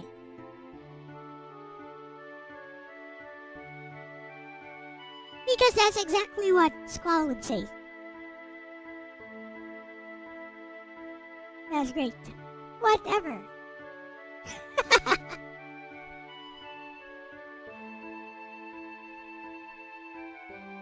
I don't think you like that, guys.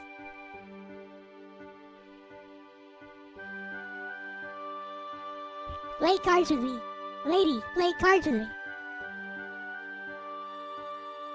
Hey, Pops, play cards. Cards. Cards! Hello, Renee. No one wants to play cards. We're gonna find somebody who wants to play cards. Right there.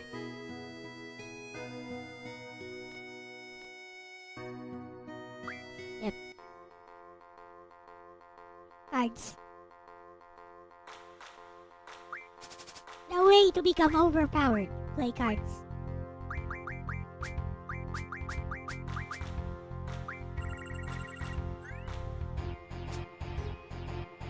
Yep. Squall is based on Gak, I think. Not sure. Gak Kamui.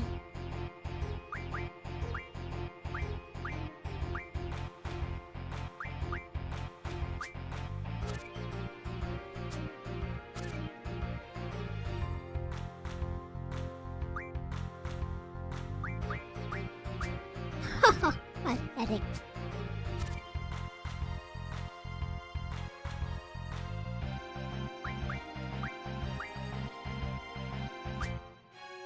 Absolutely pathetic.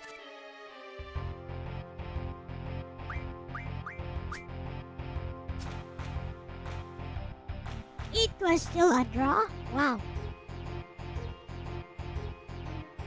Well, these guys have no...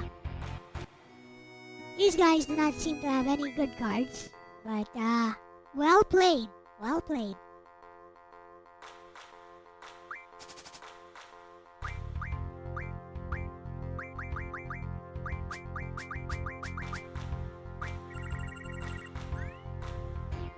Yes, from Star Wars.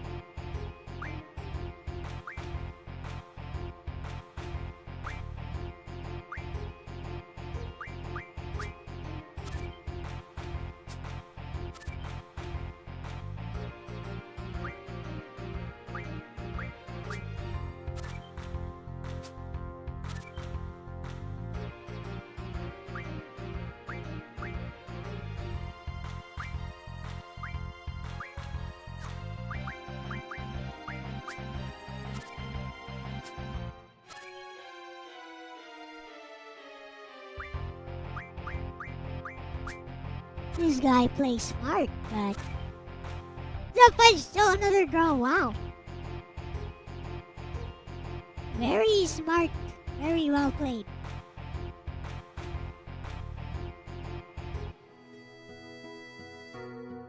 I'm not gonna have to establish dominance. at the start.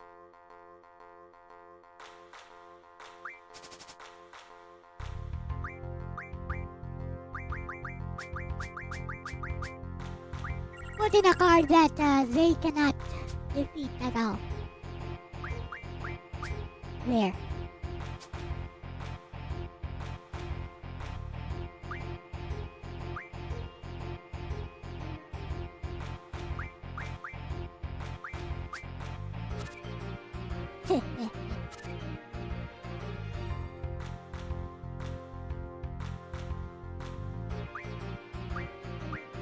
How's this?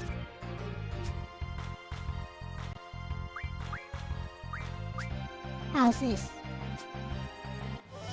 There you go.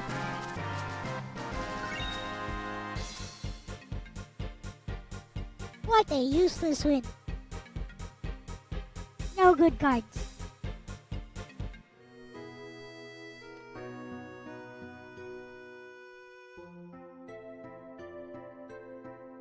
Yep, he was once a member of Seed until he developed chronic back pain or something. If you say so, bro. I believe you. I believe you.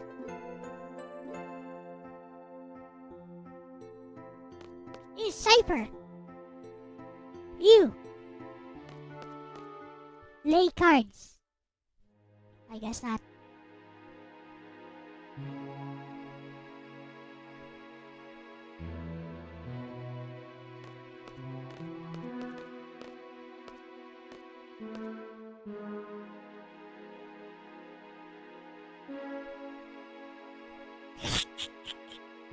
Those are rather cruel words.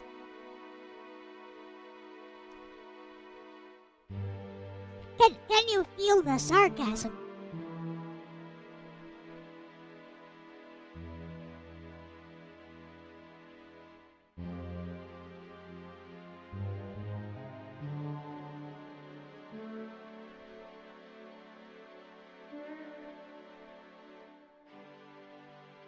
This guy's full of himself.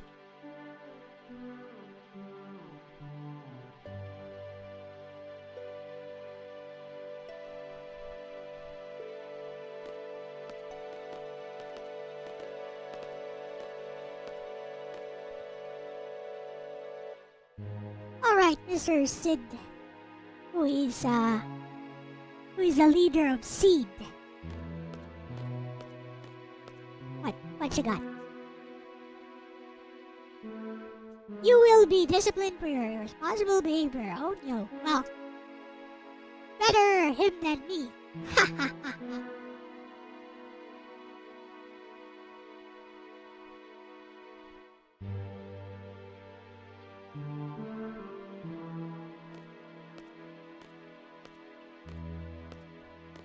Who's that guy?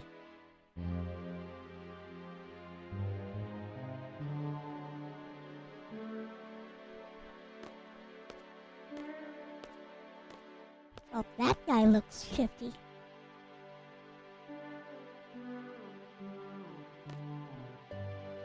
Play cards. Seed shall not. Oh, faculty member. Okay.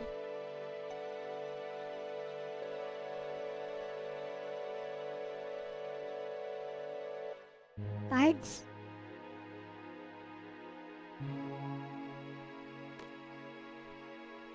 Cards. No card game. Oh, the results are in.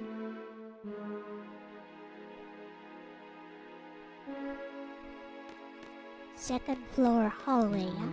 We will take the elevator, I guess. Wait, I think there's a shortcut here.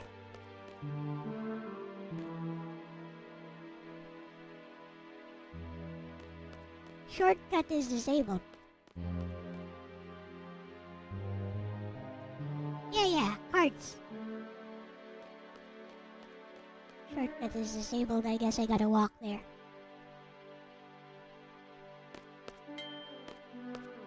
Ding dong! Better someone who does need correction though.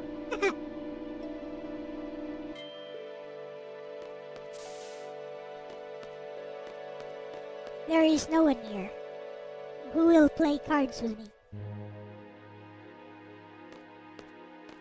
Ah, Raijin and Fujin. Play cards. Rage!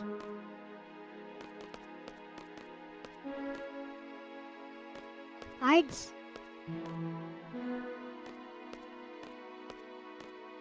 Okay, she has an interpreter. She has a flippin' interpreter.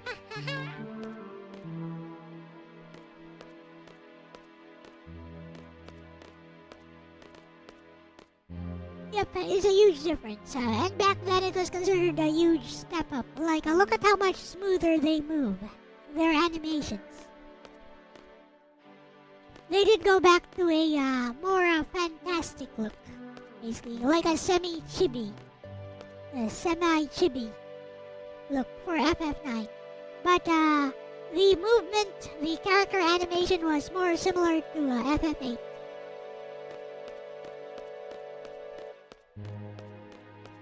Looks like we made it. Of course we did. I'm the main character. Haha, Cypher did not make it. And Selfie did not make it. Oh, sad for them. They'll make it next time. Oh, Selfie made it, I guess. I was wrong.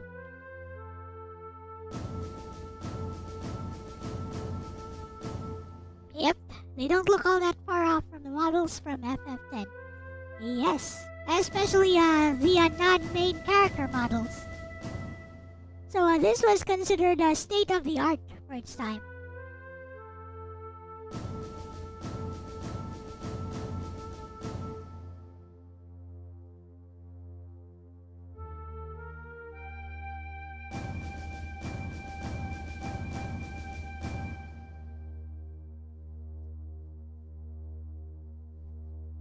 When the time comes, just pass the written exam over and over again in order to raise your seed rank. You don't get money from monsters in this game, by the way. You get money from your seed salary. You gotta raise your seed rank in order to get a better salary.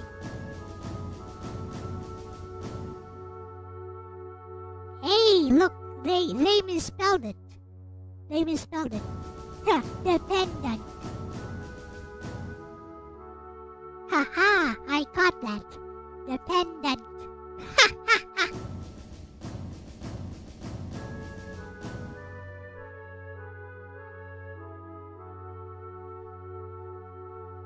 Okay.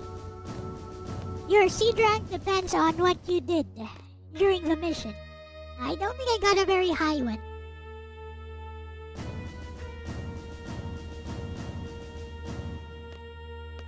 I don't think I got a very high rank. But it's okay. You can raise it through the written exam.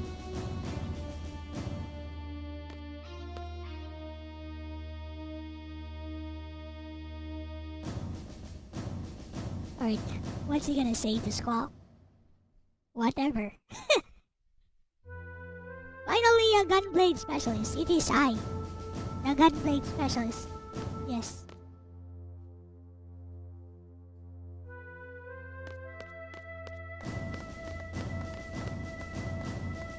Play cards! Play cards.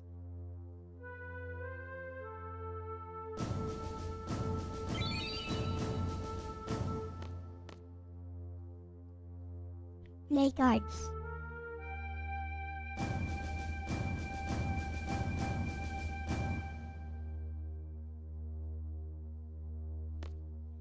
So how come people overlook this over 7 and 9 so much? The draw system. Let me show you.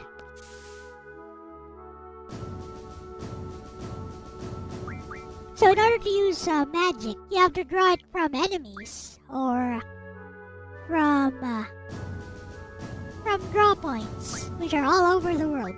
So each number corresponds to one use. So you gotta draw all of these. And you know, there's different types of magics. There's levels to magic. There's levels to this. There's fire, there's Piraga, there's thunder, there's Sandara, there's Thandaga.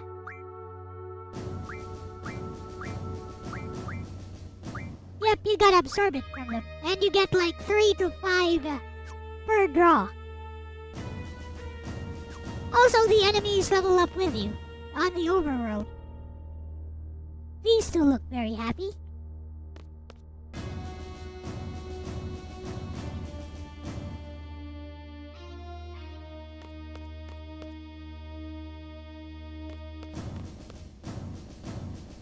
"17 years of suffering."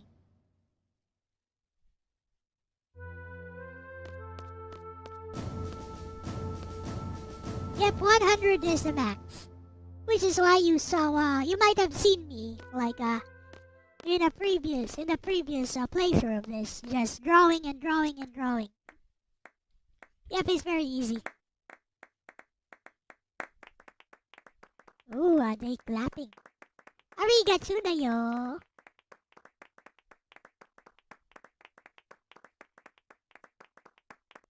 I thought they were going to be Angie.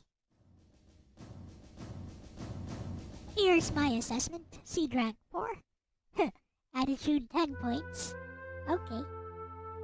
Well, not bad. Here is the explanation for the salary.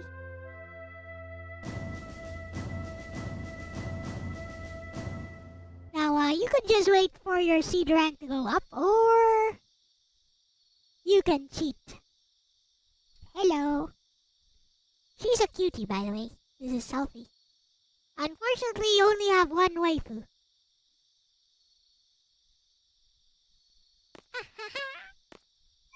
And it's not her. Does magic remain useful if you get it to 100 early? No, it does not. You gotta draw the stronger magic they have if they scale with you. Which is why it's very important to not level up. Try not to level up as much as possible.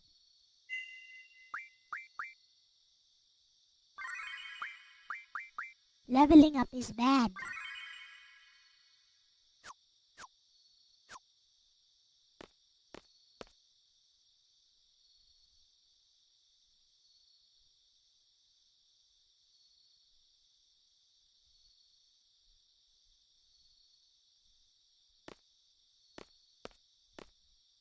I don't know. Allow me to inspect your room.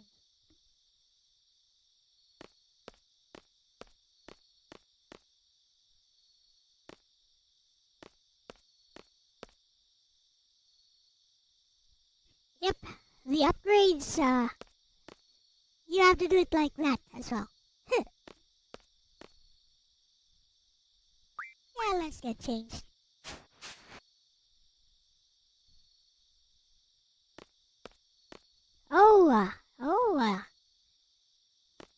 That looks pretty dignified.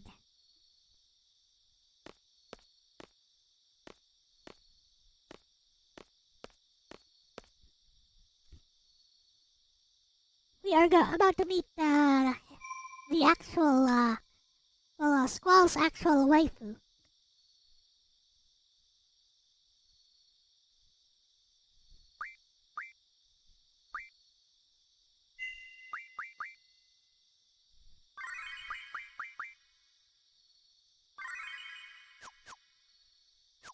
You see, seed members, even in parties, need to act with dignity, with decorum. Let's hit that party!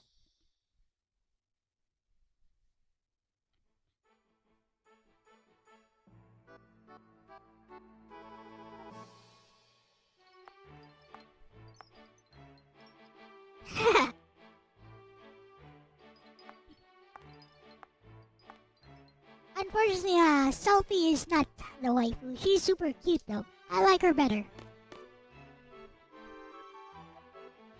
So, I know, right?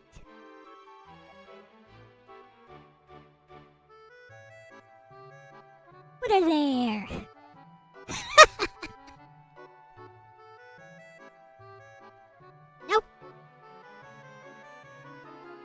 Squall a cool man like somebody else here.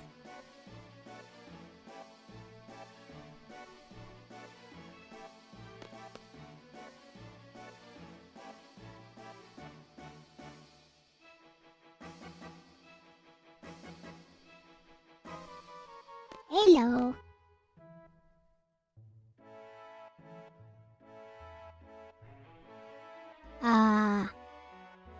Yeah, let's be biased. yeah, we have a little bit of a bias.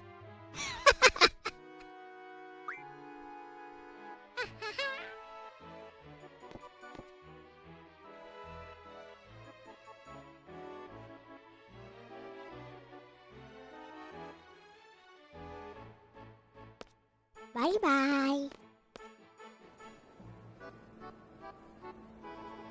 Ooh, ah.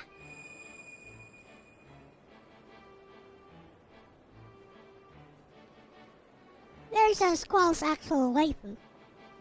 She's okay, I guess.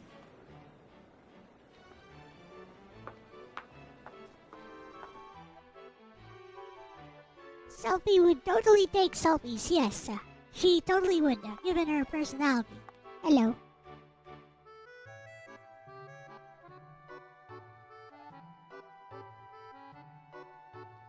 She a cutie too. Yeah, she is. I mean, all the females here, especially the main party members, are very pretty. Thought it was just a towel.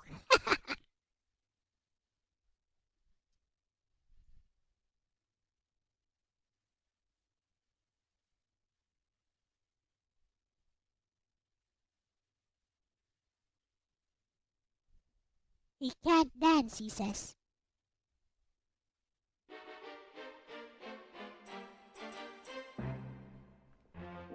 Squall is a shameless liar.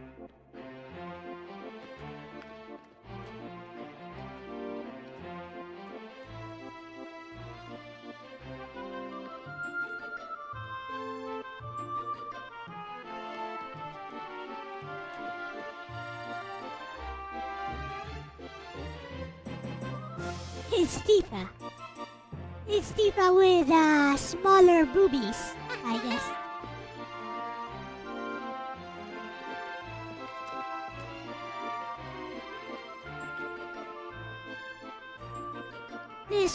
This waltz version of the song is called Ice on Me.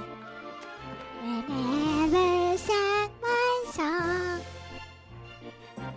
on the stage on my own.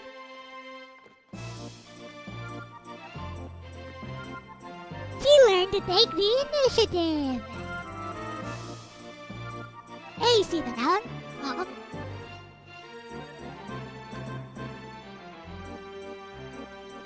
Look at this guy. He says he can't dance. Shameless liar. Yes, there is no force on this earth that can stop a shameless liar.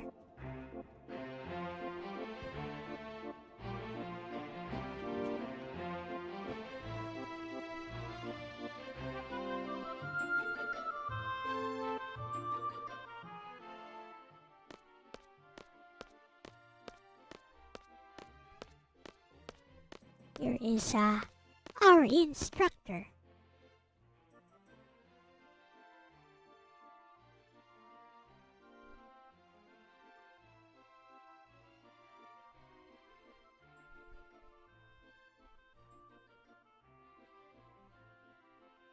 Who is also very pretty.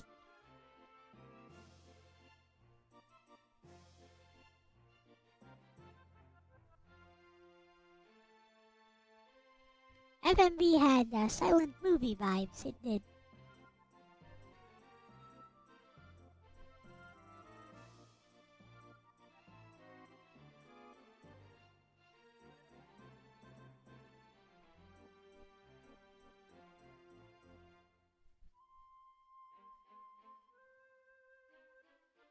I think she likes him.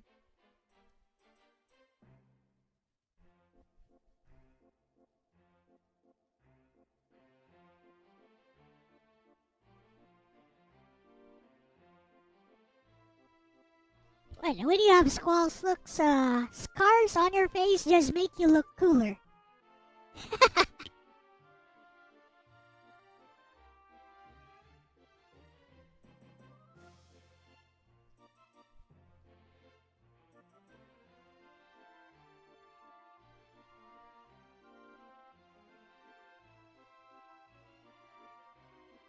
Oh, fudge. I remember this.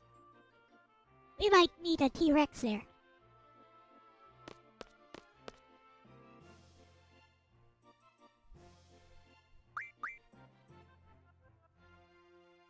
She quitting.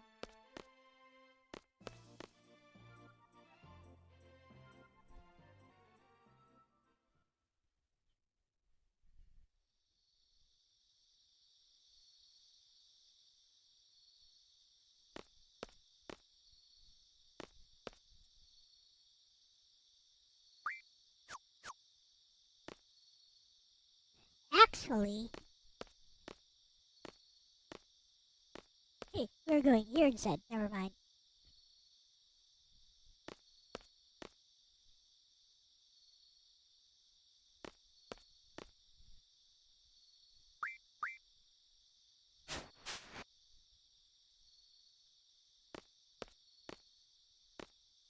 What is up with that stupid jacket?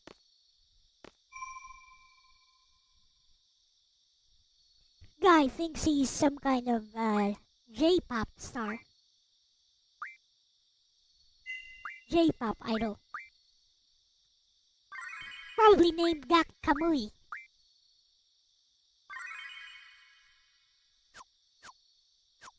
Also, I'm not kidding.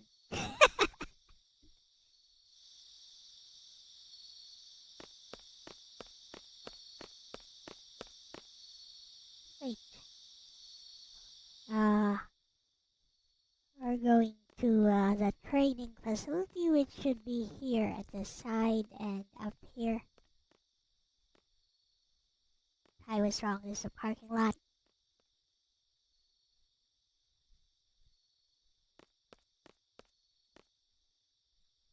Here we are. Wait. Wait. Cards.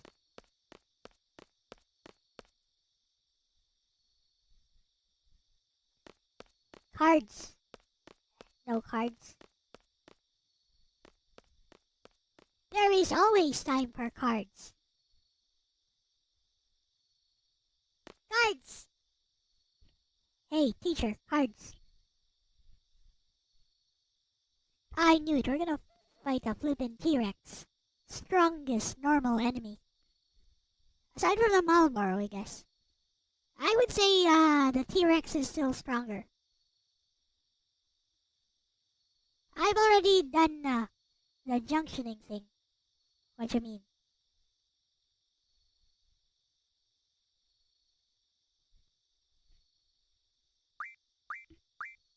I've already done that.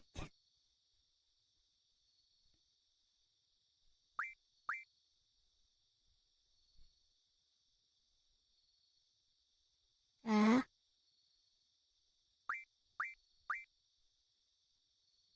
Okay. Yes, I don't have any of those.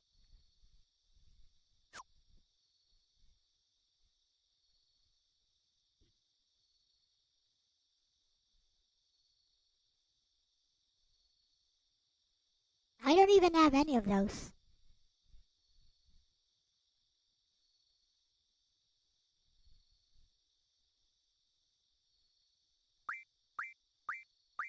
I don't have blind.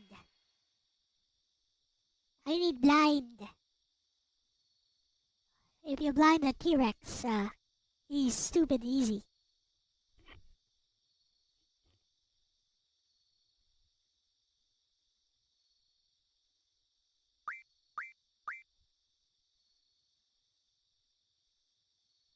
Uh-huh.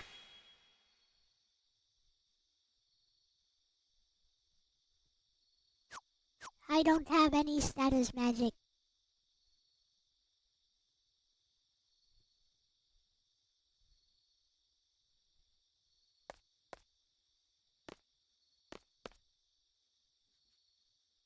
Are you silly, lady? I don't have it.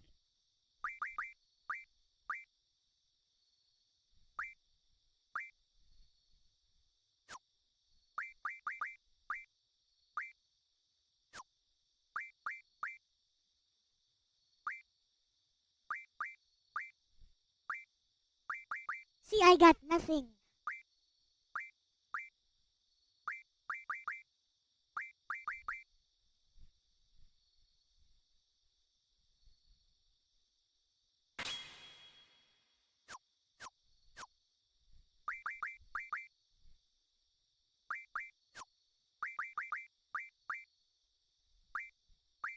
Let's give her something though.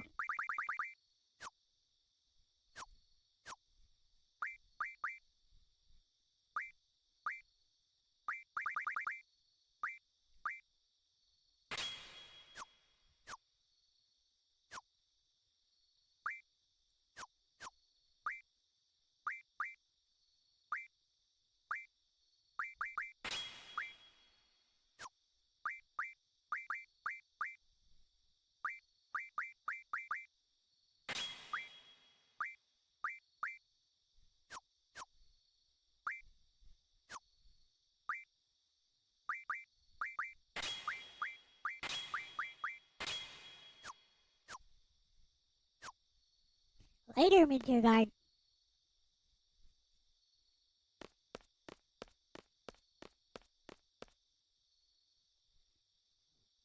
I need sleep, magic, or I will die.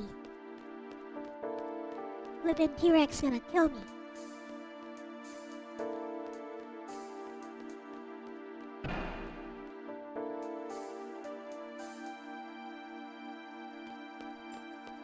I encounter a T-Rex here, I'm so dead. Please let that not be a T-Rex. We're gonna draw stuff. Oh, good, and outshoot.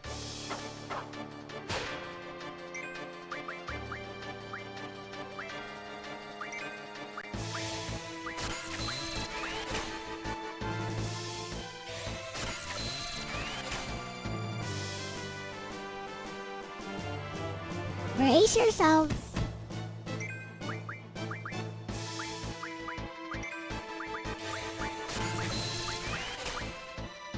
Is gonna be a thing.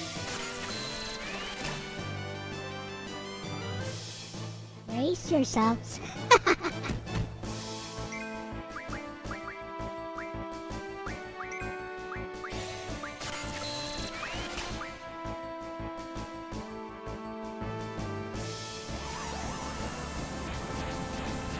That's sleep spell. But you still gotta attack us, so I don't really care.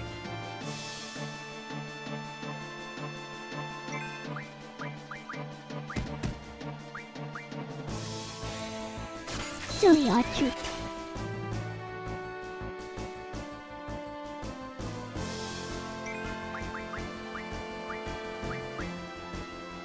Still needs to attack us.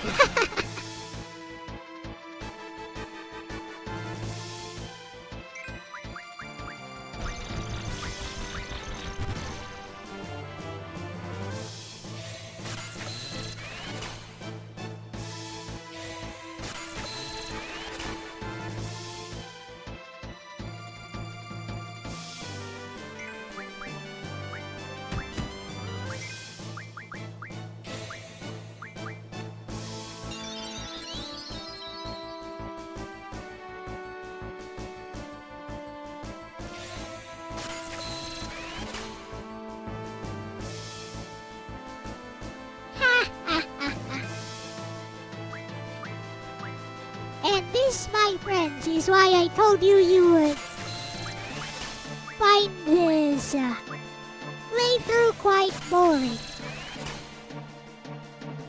This is what peak gameplay looks like. Yep. This be what peak gameplay looks like for this game.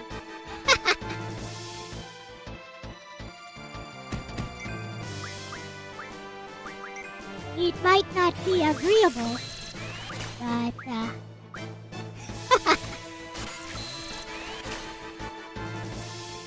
This is how you play FF8.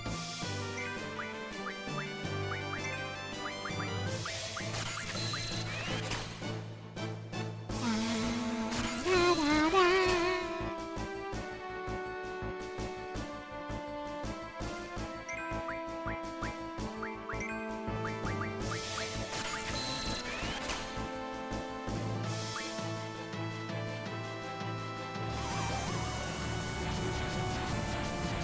ABG JRPG experience.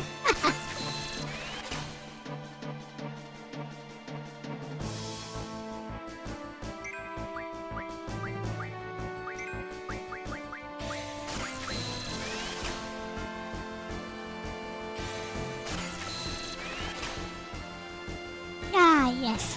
It feels like 1998 all over again.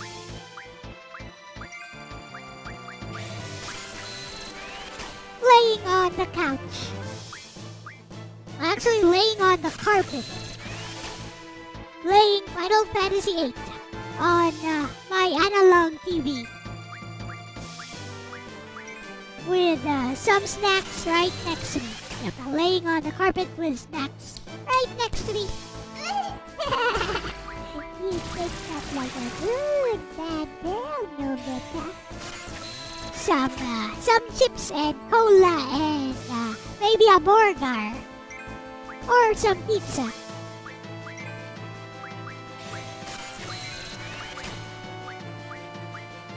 Doing this over and over again.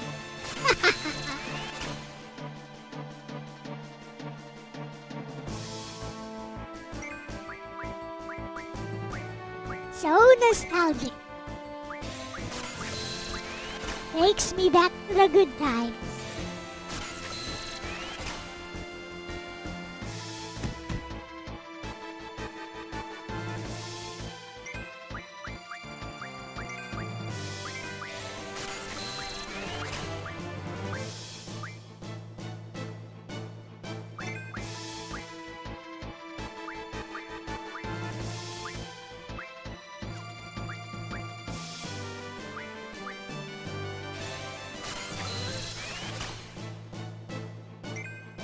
Hello, Nagato.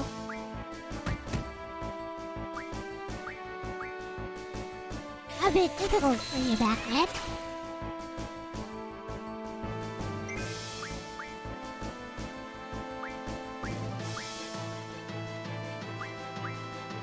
It's all about taking the initiative.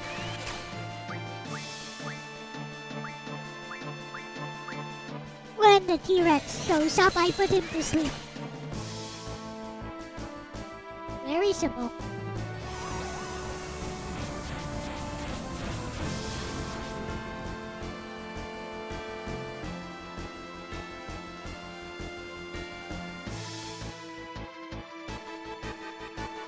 Oh, poison.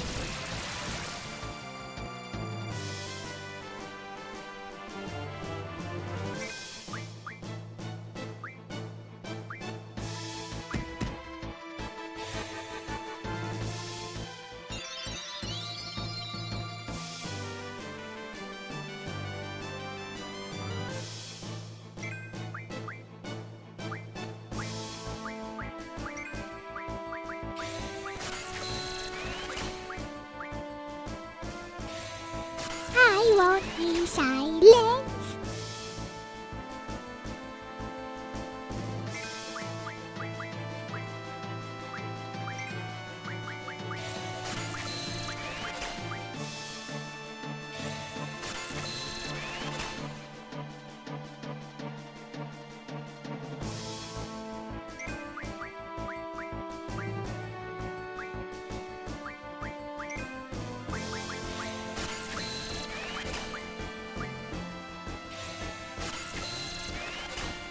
You know, instead of silence, if you wanted to make a meme out of that, your silent spell would be Stuffu. The Stuffu spell.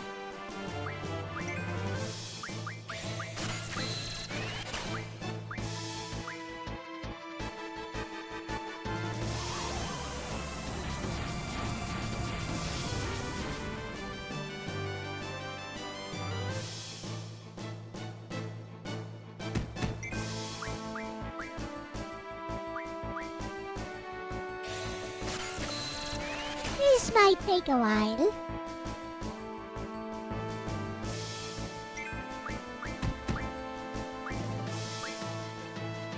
One thing about these Ochus, I think they are very weak to fire because they're plants. You're gonna burn them.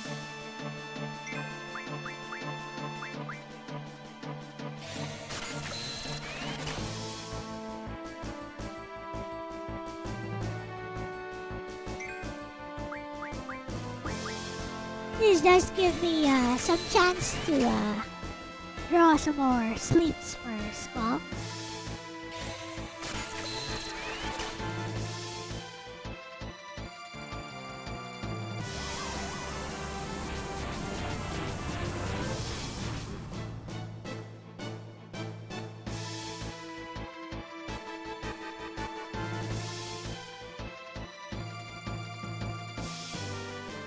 Come on, move! Hit someone!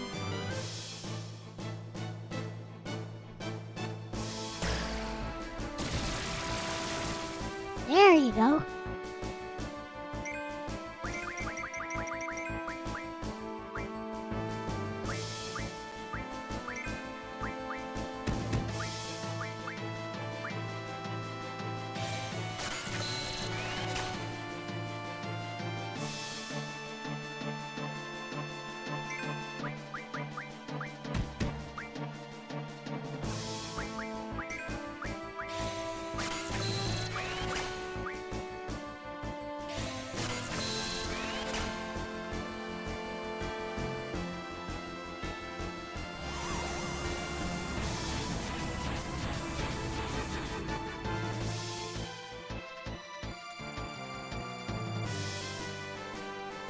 Come on.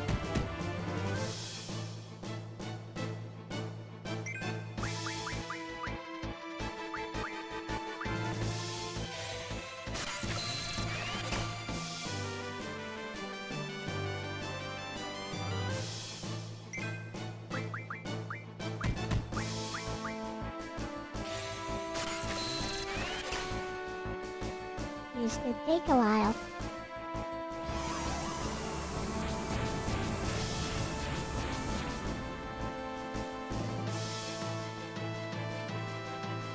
Hit someone.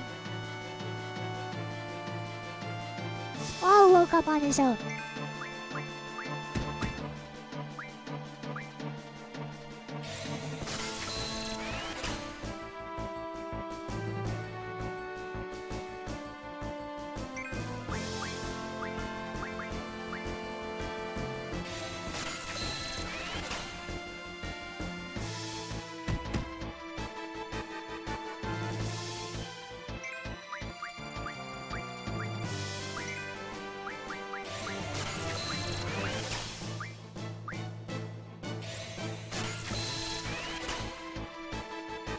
What a relaxing time.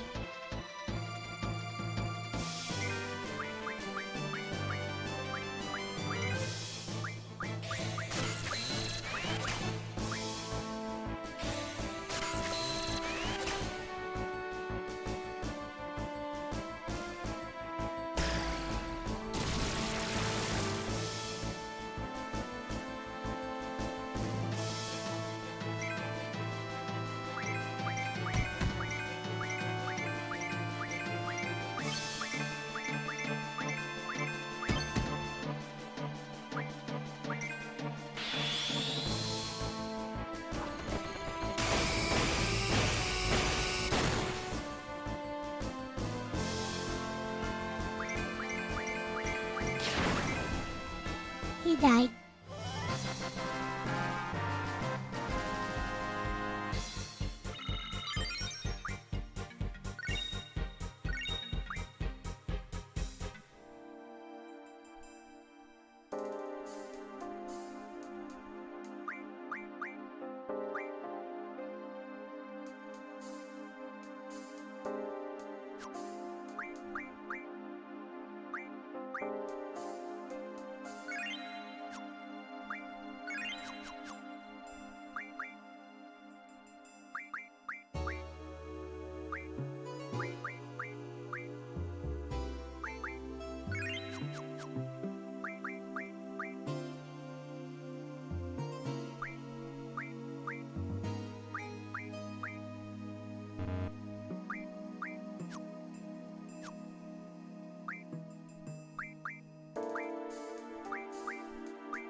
looks like we are unable to do that yet.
Hello, Reduce Man.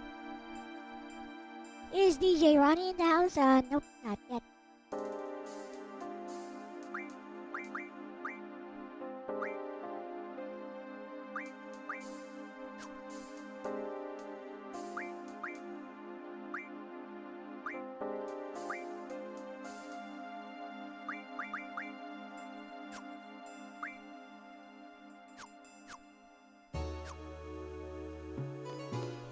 Let's walk around.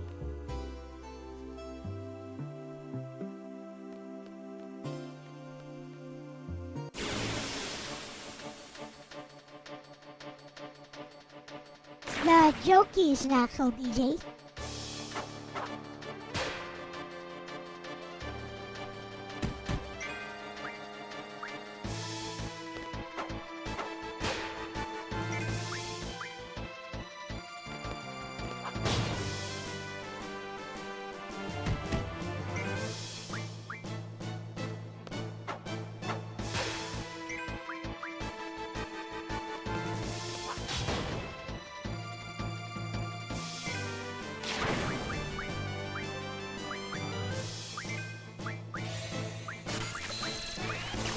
Now then, where were we?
That didn't take too long, did it not?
Hello, Tiago Travis.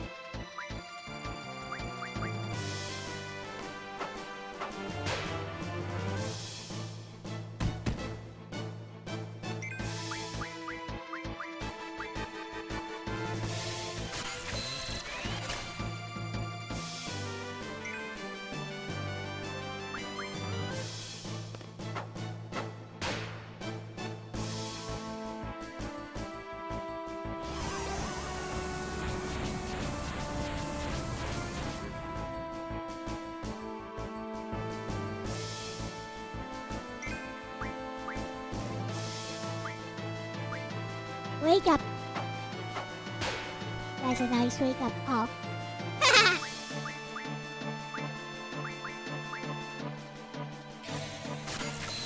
Getting some sleep charges to take down the T-Rex, yep.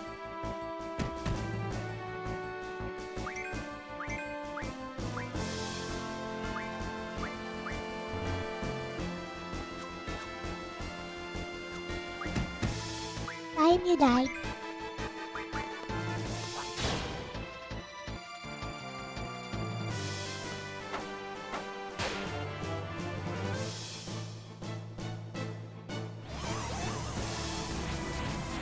Y'all know Squall enjoys those whip strikes, yep. He's like, ooh, yeah, that hits the spot. Hit me, baby.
That hurts so good.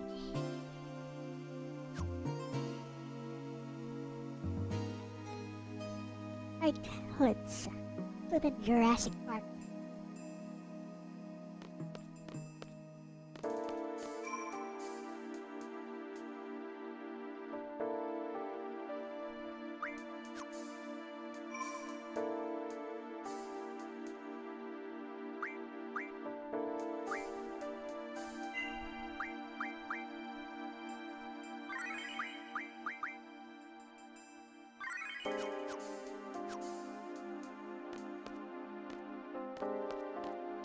Quite a few enemies, and then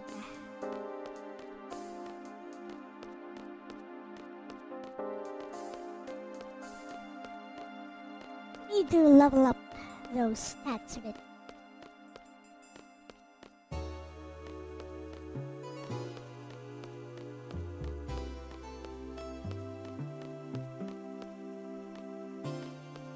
I guess we could take a walk around.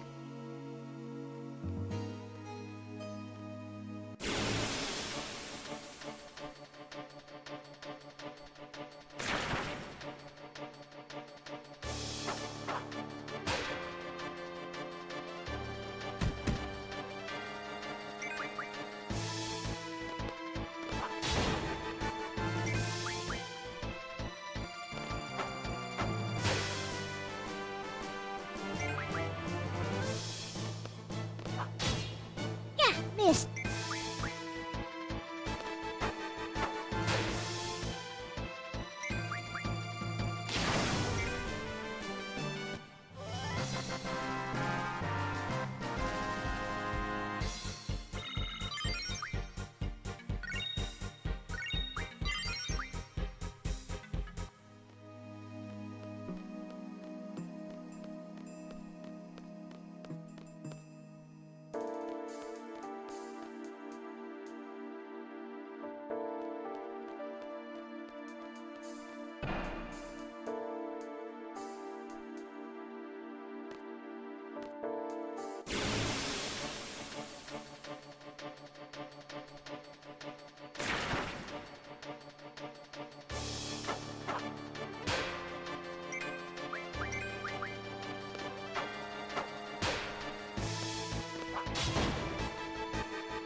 Dead.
A draw point.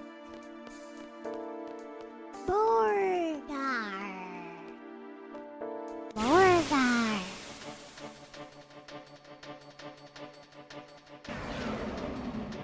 Oh, there you are.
everyone's asleep.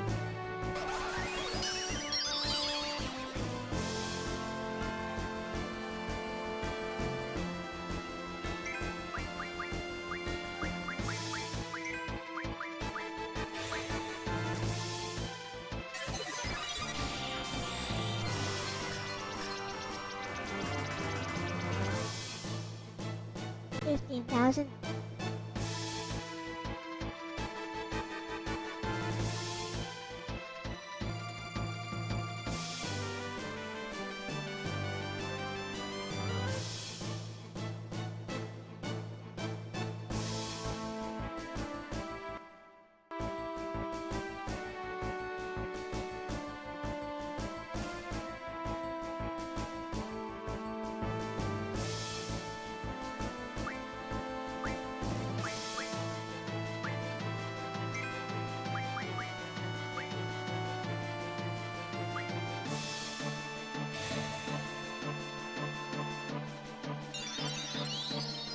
If I had boost, I could do a lot more damage.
That should do the damage.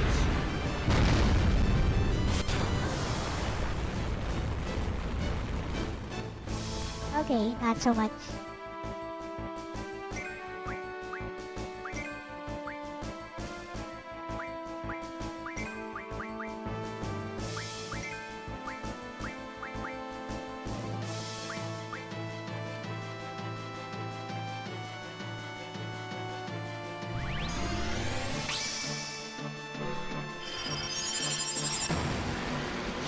T-Rexor was one of the hardest enemies encountered here. Probably the hardest normal enemy, especially if you're high level.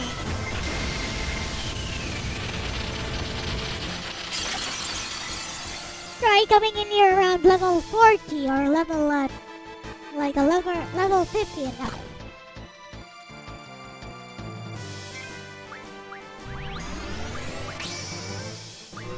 You're in for a bad time.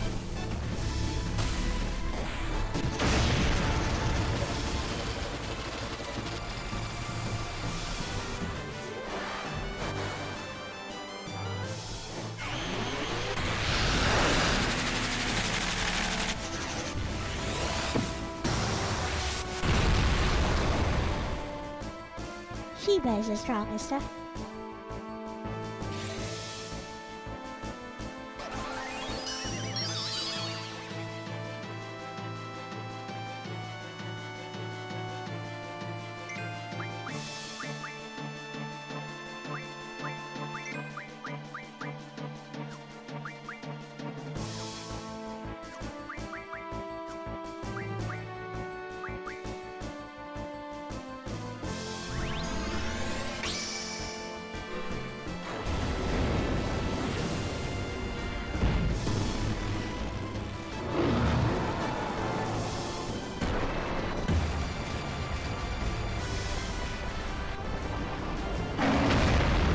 All this T-Rex is stronger than a boss, actually.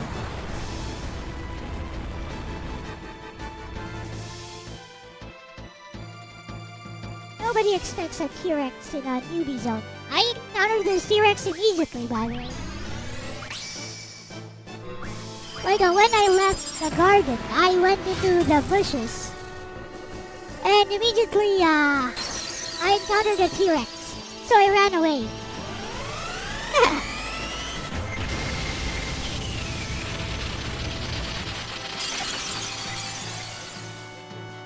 Went into the bushes before the Ifrit fight. Immediately T-Rex.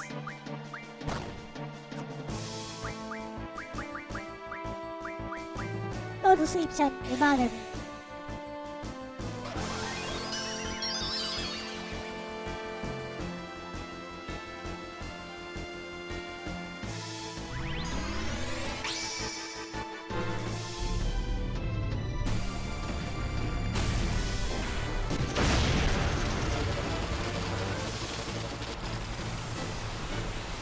At least the long summon times on these actually had some purpose.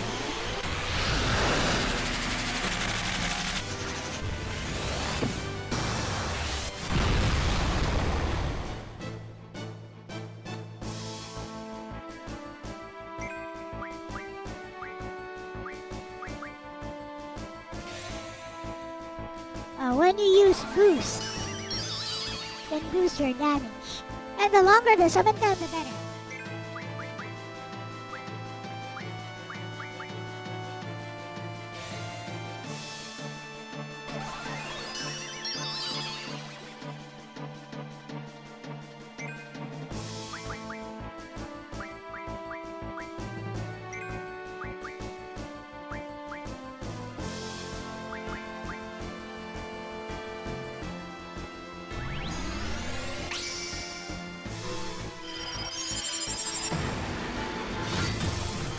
I expect my guardian forces will learn a thing or two after this. I think this T-Rex gives like a 10 AP.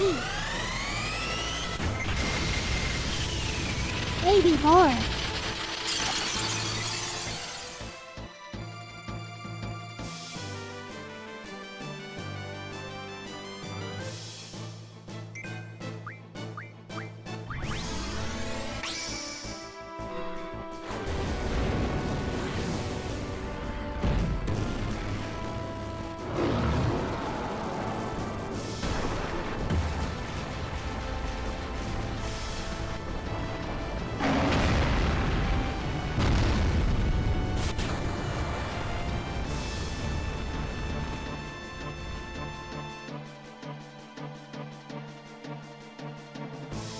He's asleep.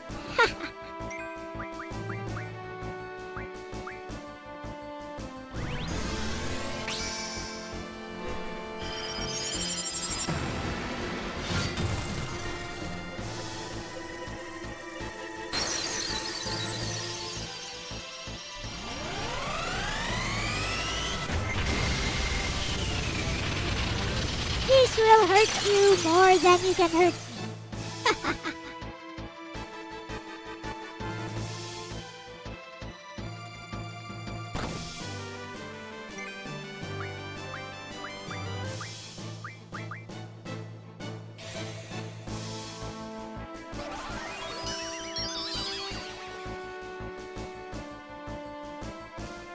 Wonderful.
take my flippin' bird.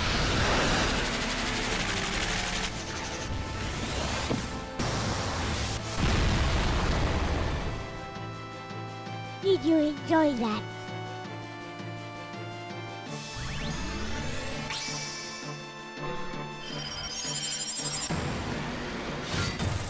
We're grinding like hell in this zone.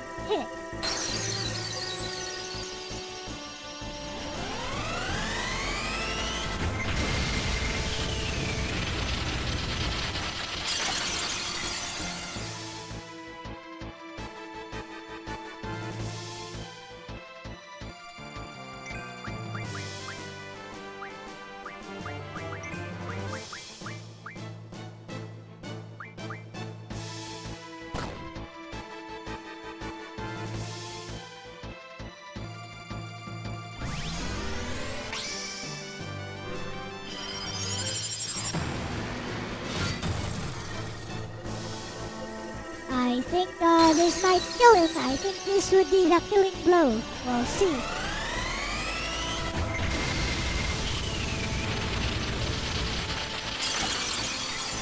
Was I right or was I not right? I was not right. But this might be the killing blow.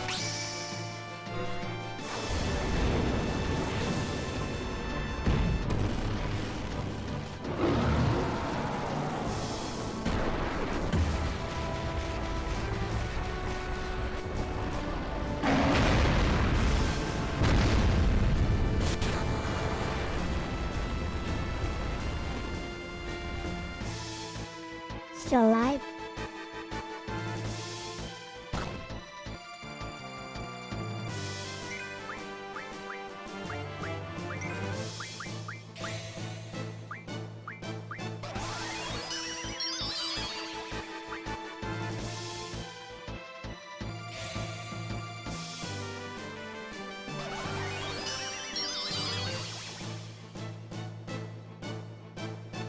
Now then.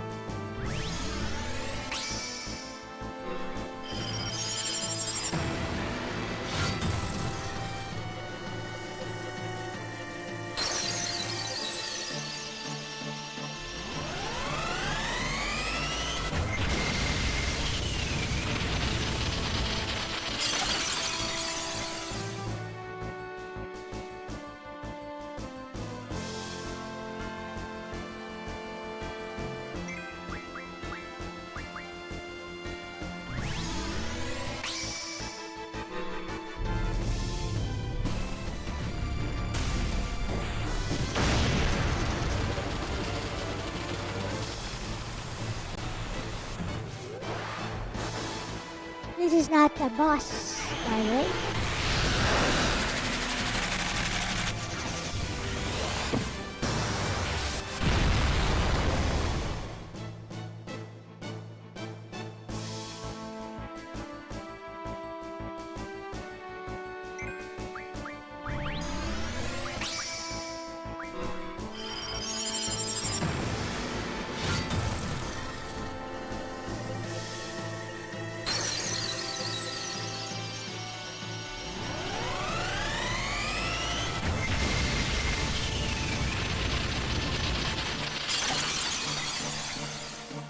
There we go.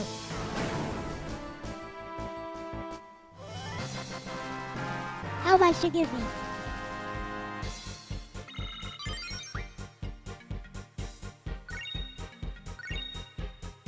AP. Aha, everyone learned boost. Aha!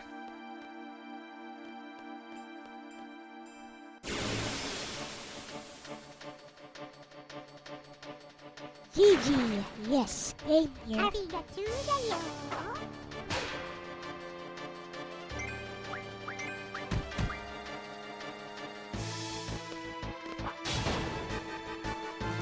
Get smacked around. Get smacked! Arigato.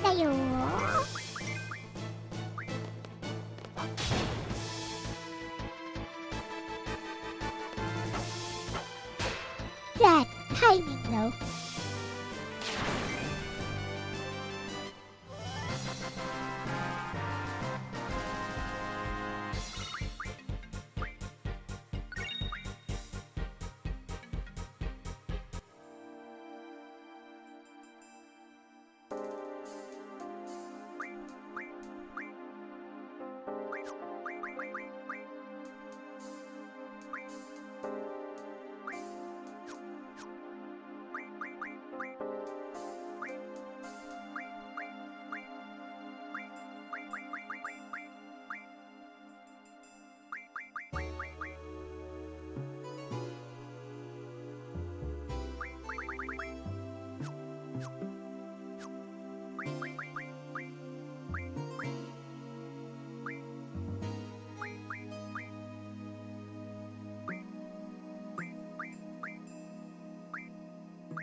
How useless.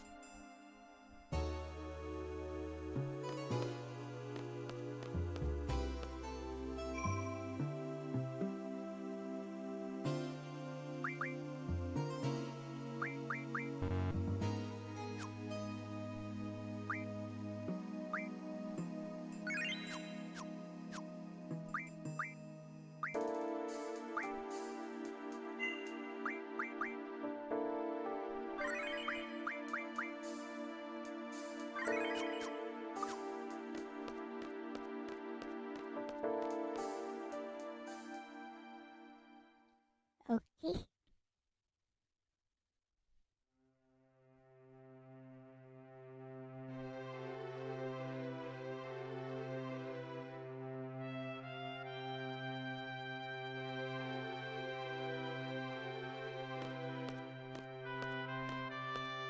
Get friend zone.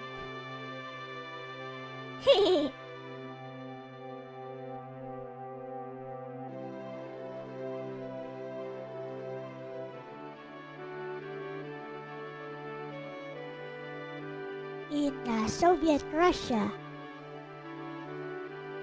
the guy does the friend zoning.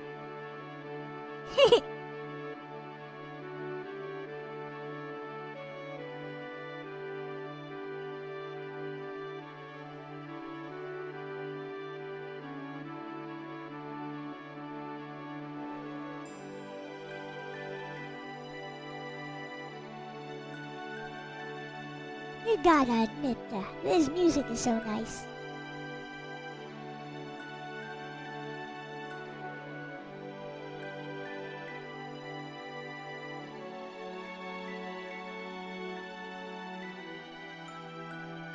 She demoted herself.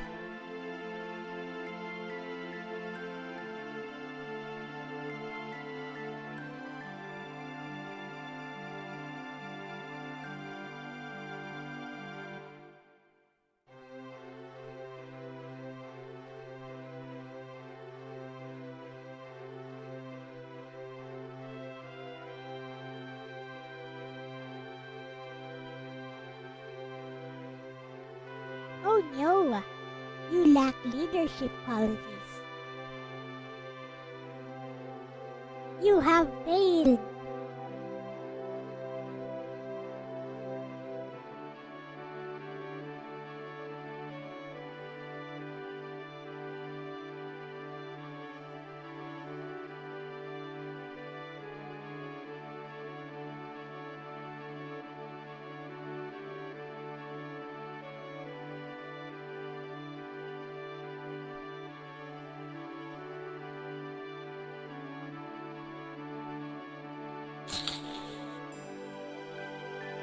Well, this guy is classy.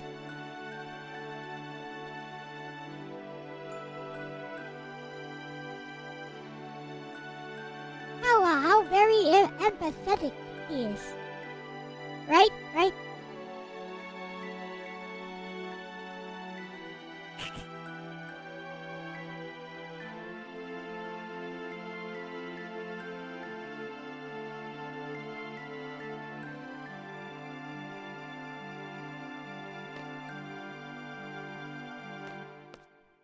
Later.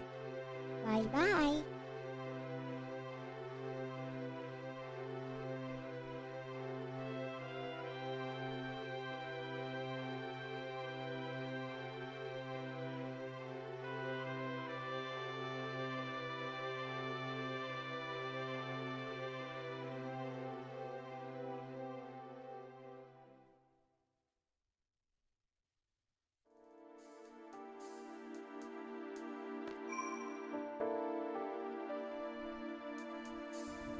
Arigatou da yo.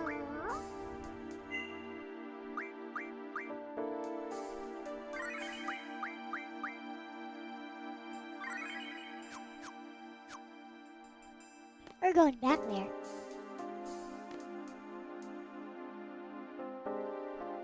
Ah, they won't let me.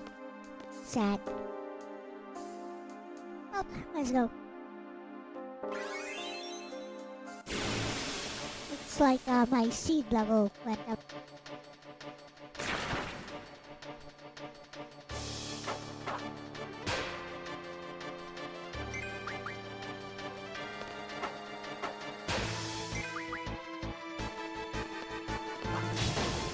You just know she's gonna be taking it out on these Achus. Did they kiss? Nope.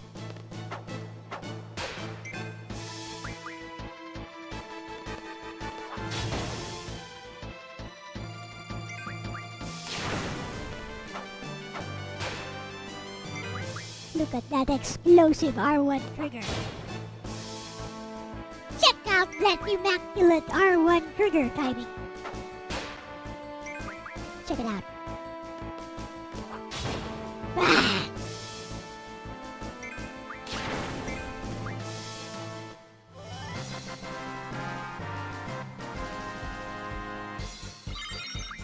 Welcome back, Iris.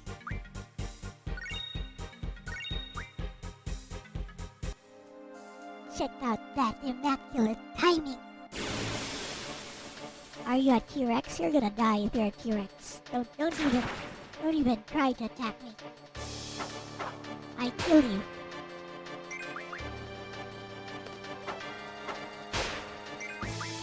Ooh.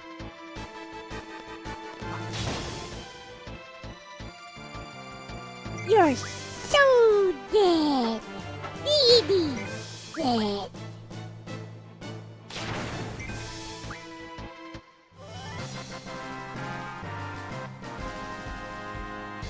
Why are her eyes so blue? She must be a member of Soldier. I bet she's Soldier. She must be Soldier. Her eyes are so blue.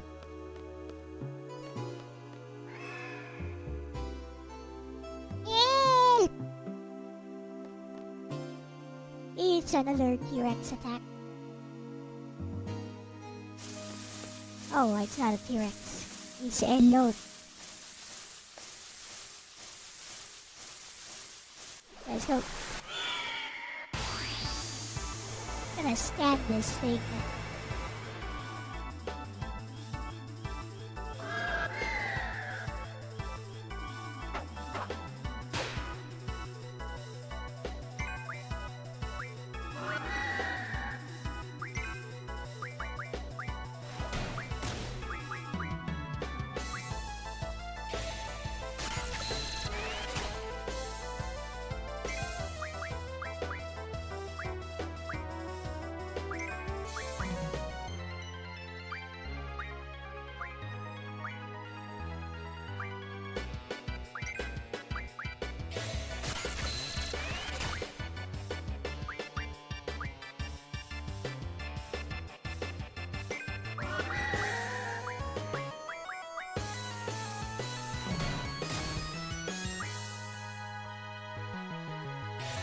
We are gonna scan, and I have boost. Ha ha ha ha.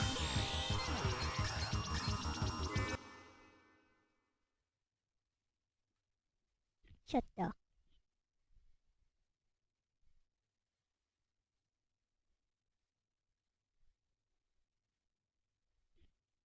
I need turbo.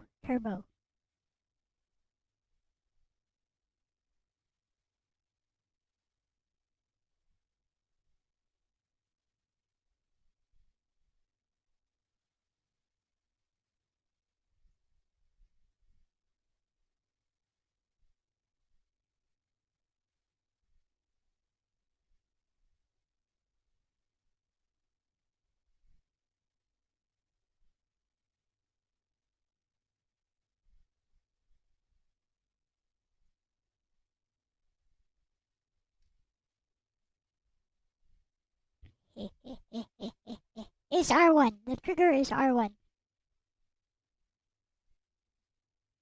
Watch this.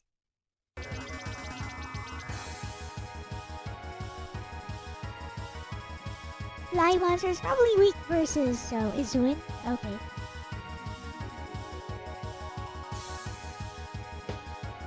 It should be weak against fire as well.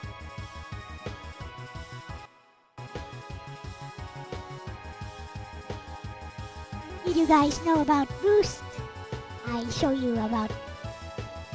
Let me show you how it works.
Oh, it's almost dead.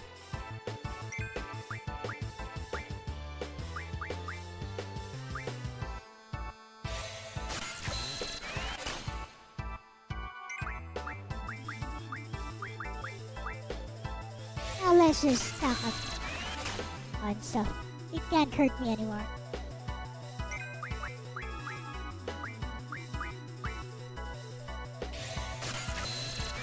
You are not a boss. You're free farm. You are free magic. You're not a boss.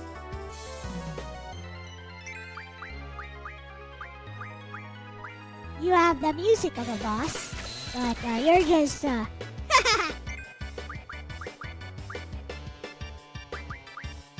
you're just something I can farm.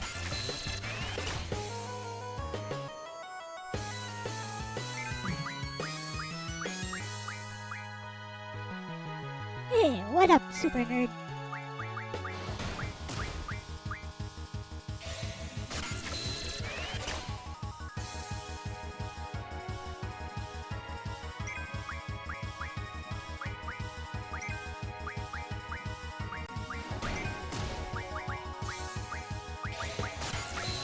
I farm you. Free. I farm you for free. You're free. Ha! He has good farming music.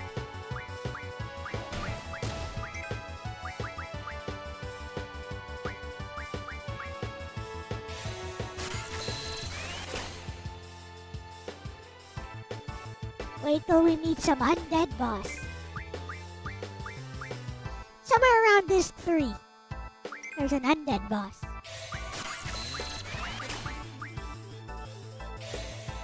Hit it with a flippin' phoenix down.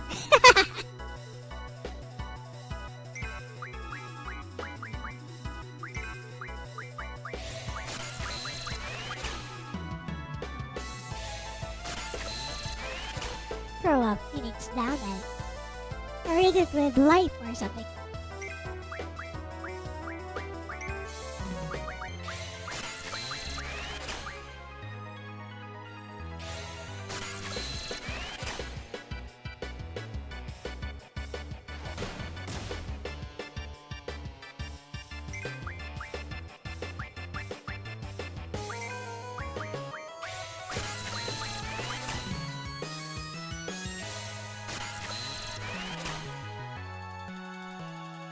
Yeah.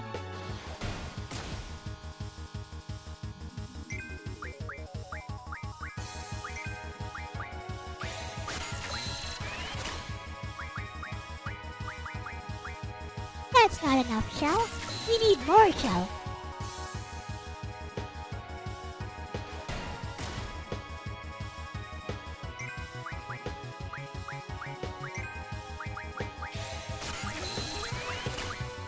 Shell is very good.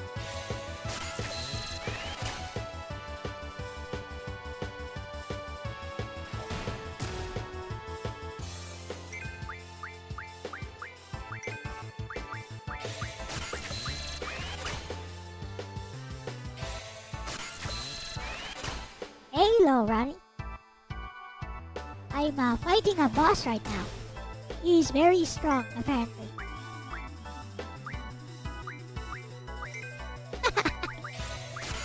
Said nobody ever.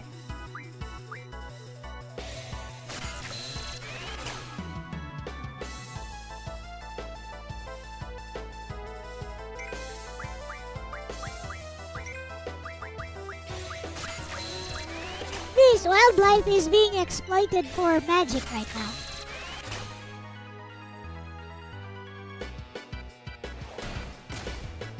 This is how the seed members get their magic.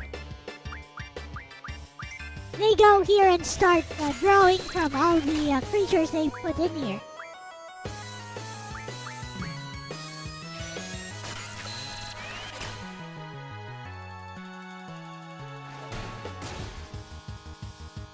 This is totally where they get all their magic.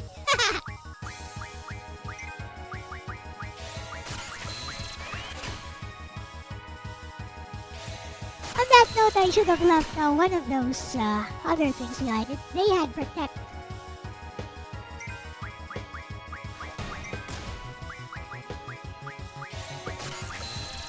Protect is good.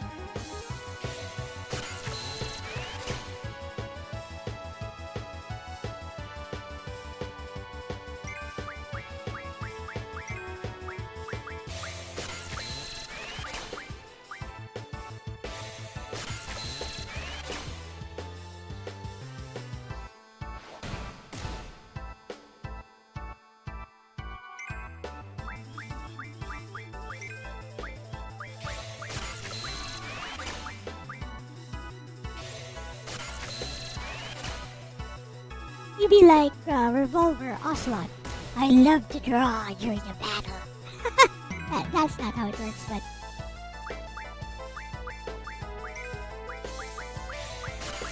He's close enough. He's close enough.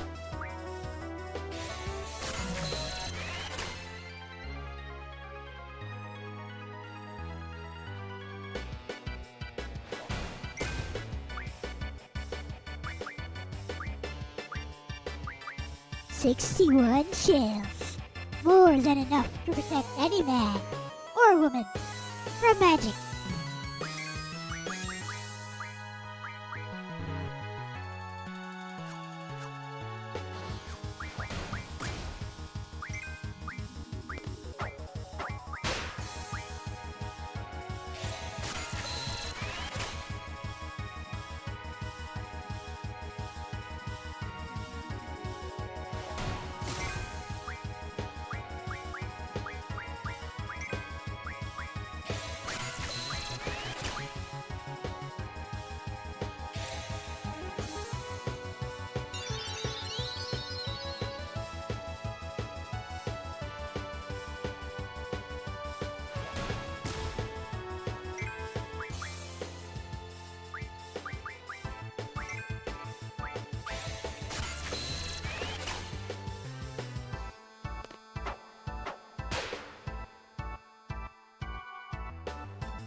You missed the order. Yep. Mike Wolf was asking, I think, was it Mike Wolf? Something.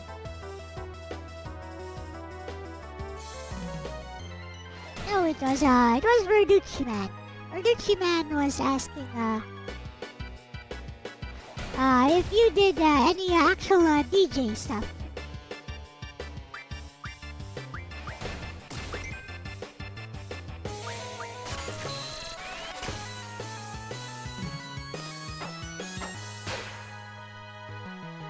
Oh, it died. Well, sometimes it happens. You did lug some gear for a real DJ. But you're not an actual DJ. Understood.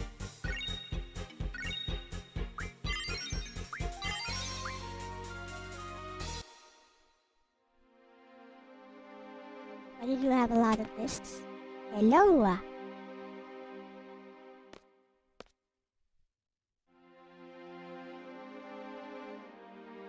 So, what are you guys doing here? You're not allowed here.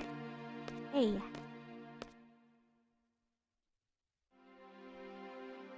You're not allowed here. This is property of Balam Garden. Now, fudge out of here.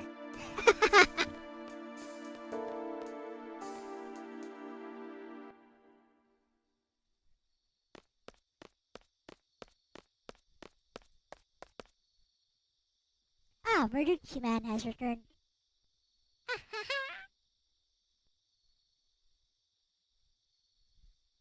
Did someone get the banhammer? Nope, no one got the banhammer. I mean, those guys there who went inside this training facility, they're not allowed here. This is property of Balam Garden. It's seed territory.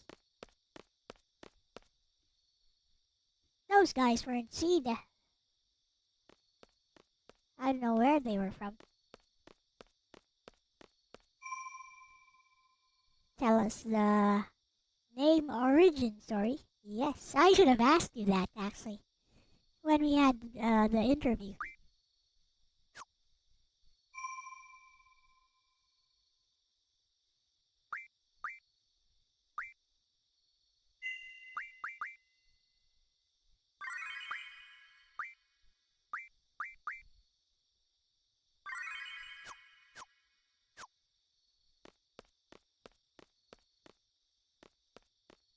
More experienced coworkers started calling you DJ Ronnie G when you worked at Best Buy as an in-store technician.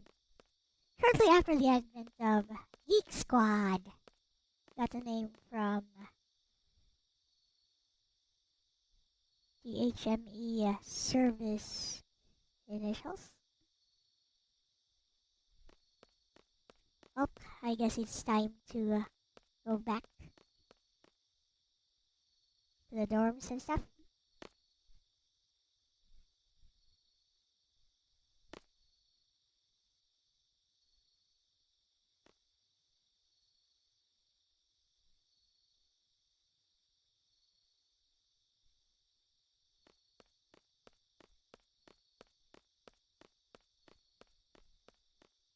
Eventually, it stuck and you started using it here and there, and the rest is history.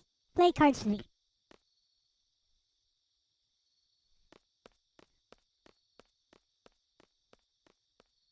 No one wants to play cards. Well, screw you guys.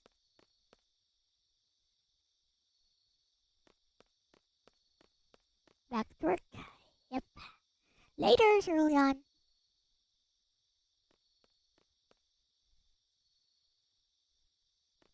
Come on. There is always time for cards.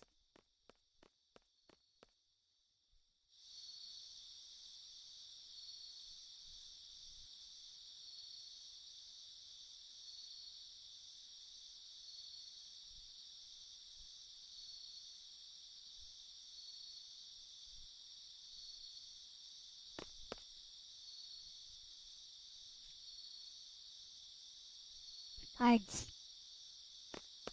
No card games. Why does nobody want to play cards?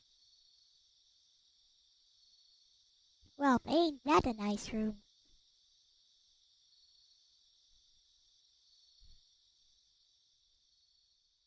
But he'll just go sleep. It's a bit small though. But looks pretty nice.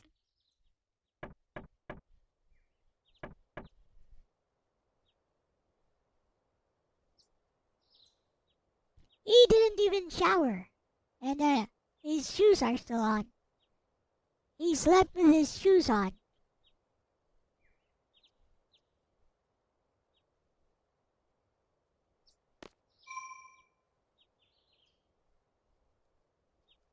You live like this, bro?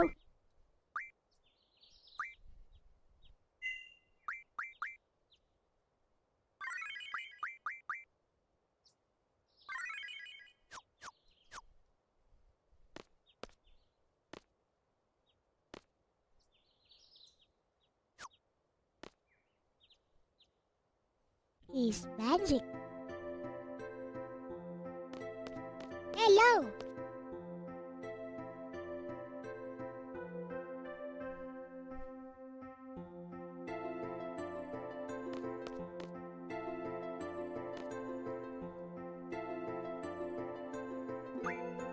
I sure do. I'm gonna win too.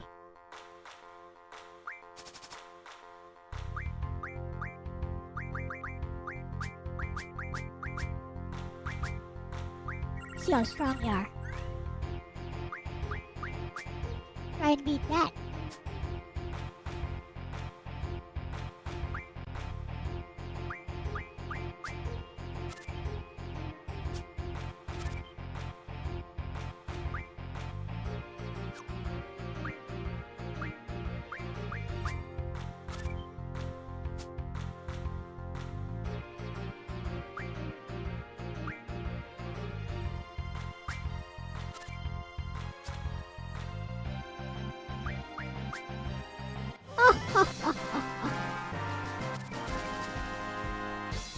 A T-Rex card? I want a T-Rex card.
You know what? I don't like these rules.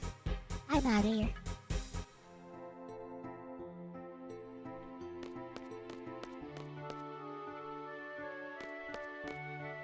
I don't like those rules.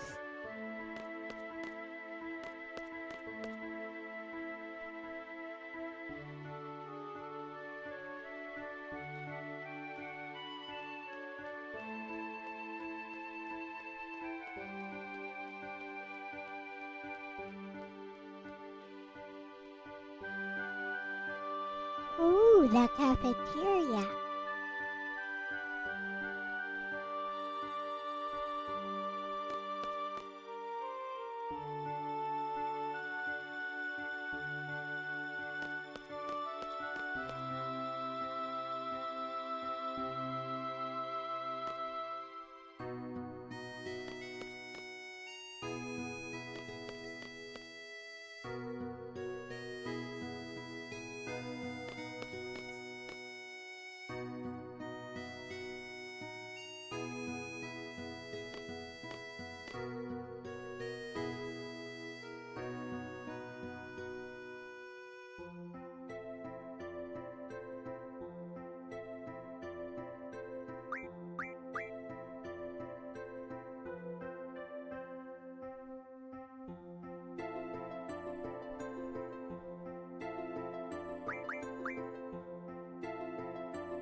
Let us indeed play cards.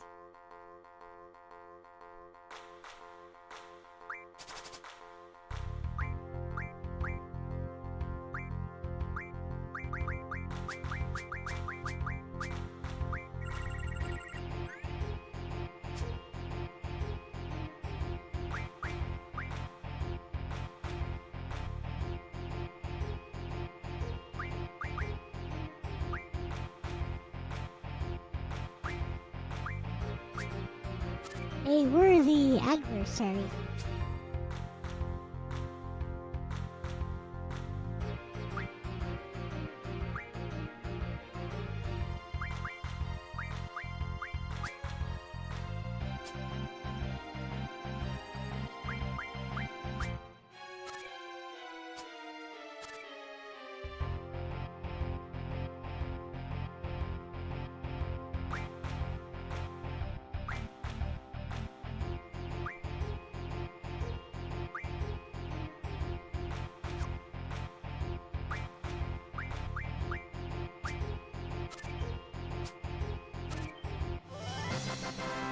Thornberry card. I want that Thornberry card.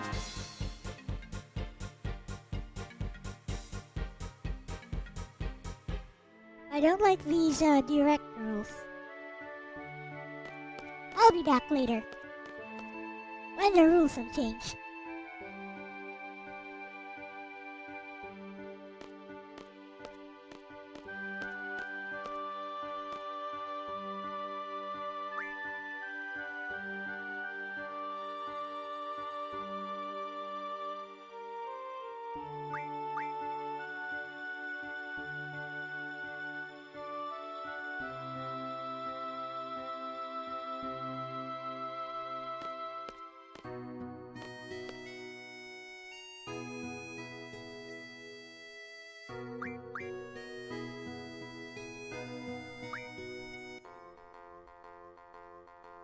This guy has all the best cards.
I would play again, but the rules suck.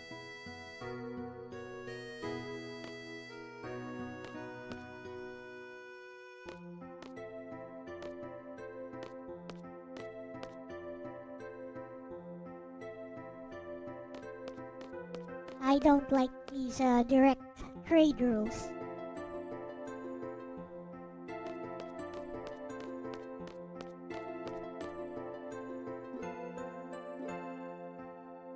You know what's a good rule? All.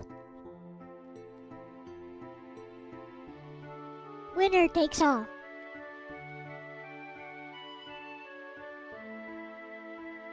All your cards are belong to us.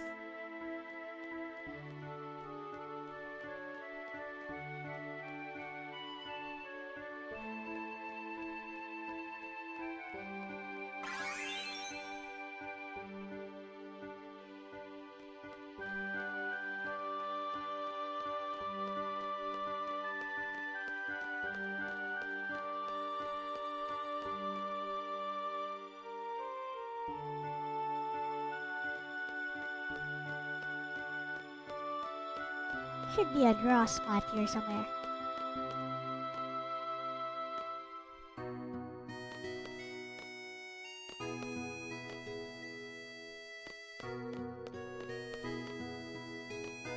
I guess not.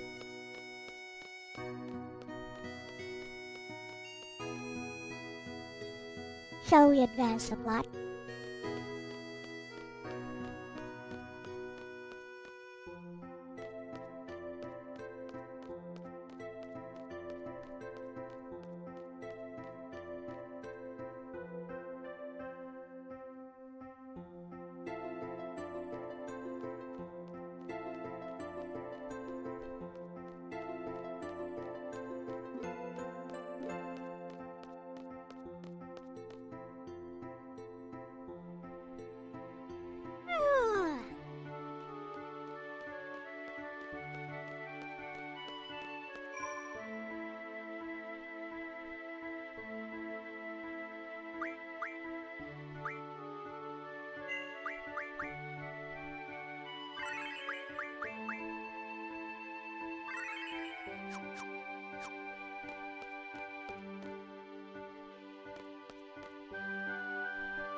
Can't talk them.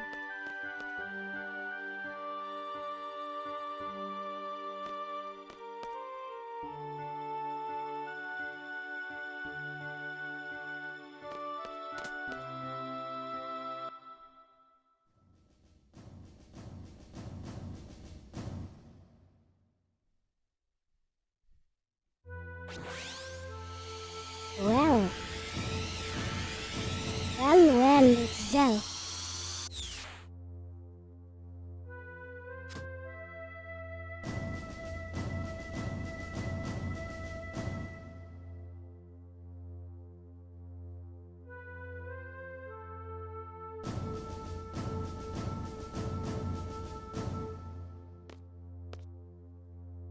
Confiscated.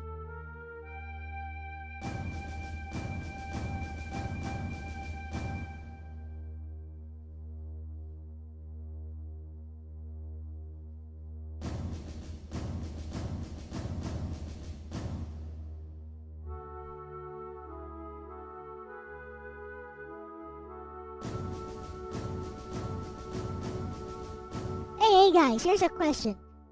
Like, when faculty members in your schools confiscate stuff from students, do they return them? Do they return them later? Because,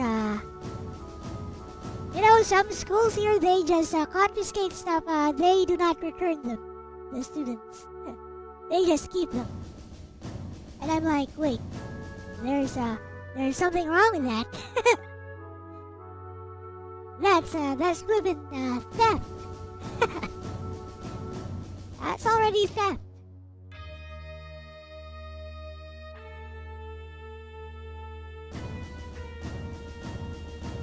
Especially in private schools here, they tend to do that.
A GF that's so easy to miss.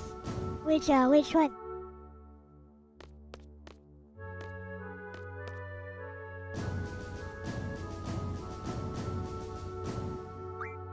I'm not using a guide as I play this, so go ahead and tell me.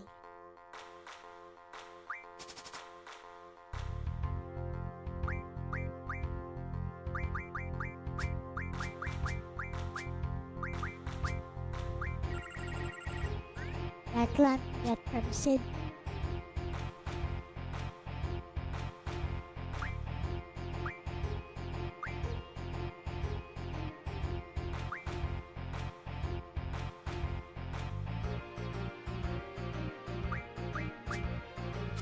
Try to get that.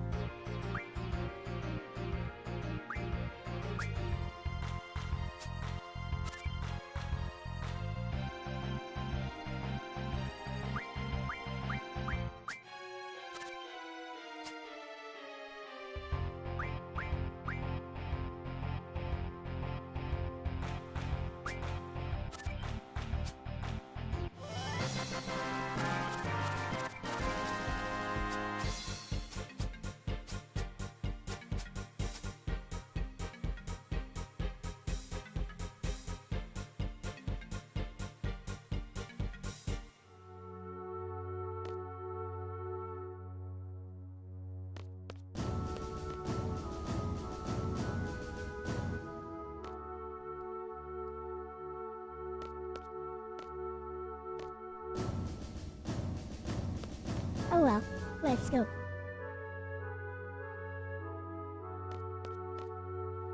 Let's go.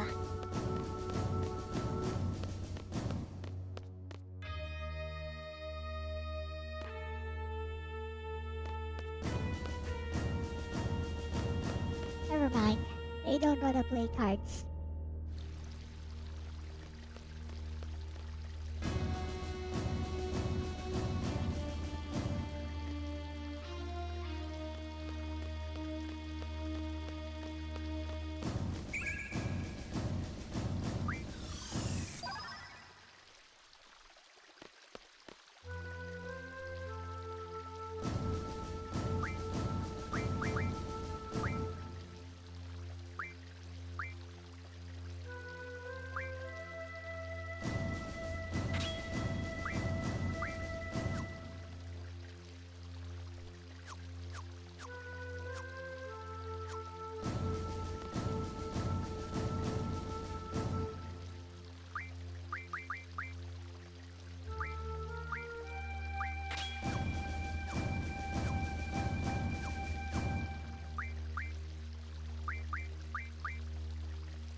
We good.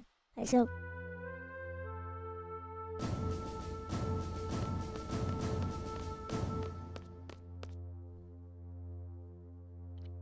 Are we gonna take a car?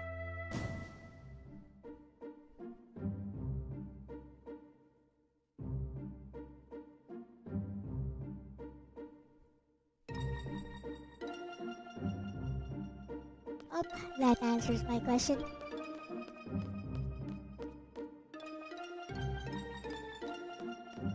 Or that way, let's go to the beach here.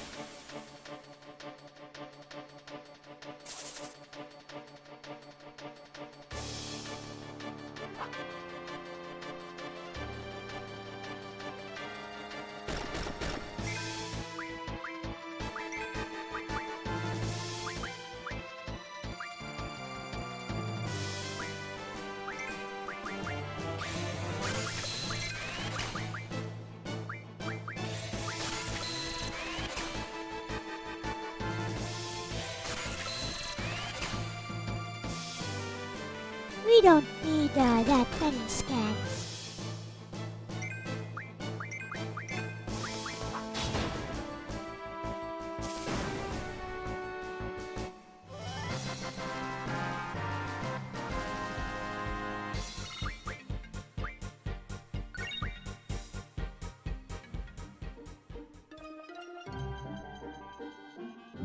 Go to the beach here though.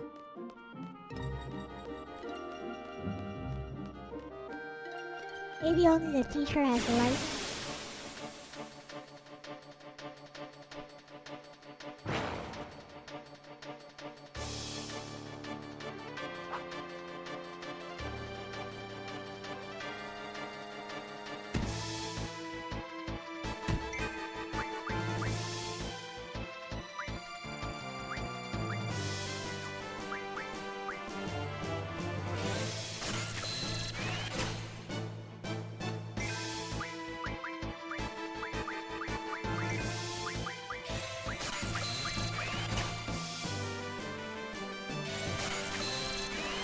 A few more sleeps.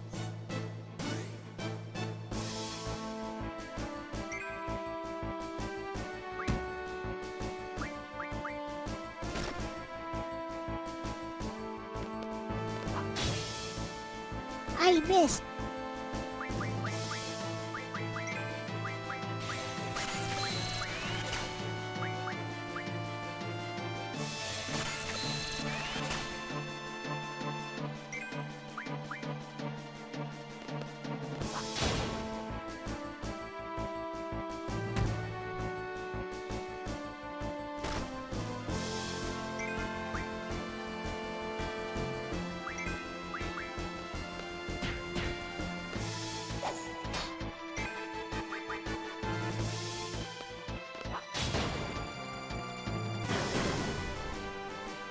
There you go.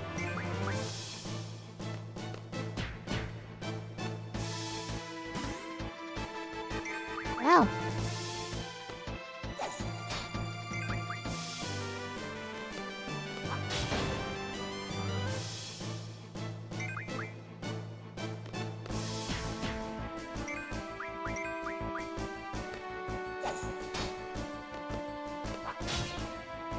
I missed again.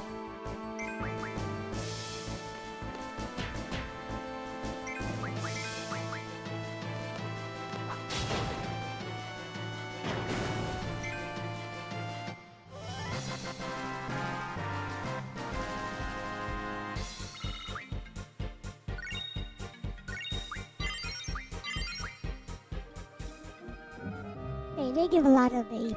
That's good.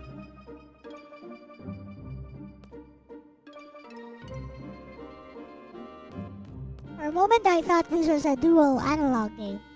I was trying to move the camera around with a stick.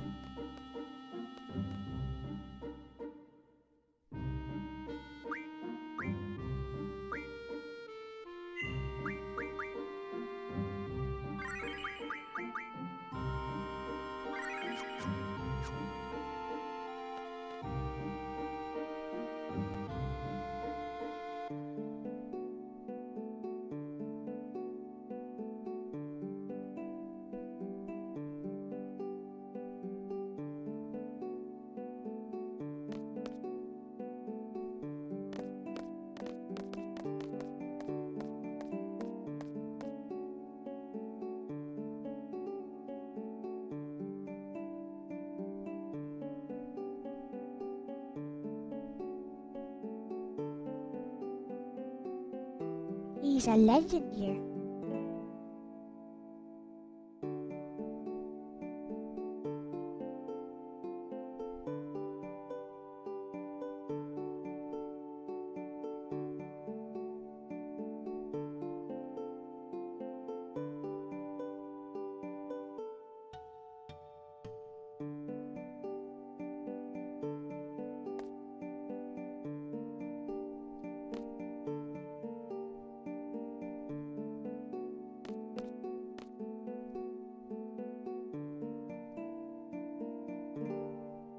Doing 100 pull-ups on that thing is impressive, actually.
I have indeed improved my game. Watch. Witness me.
That was a good trade.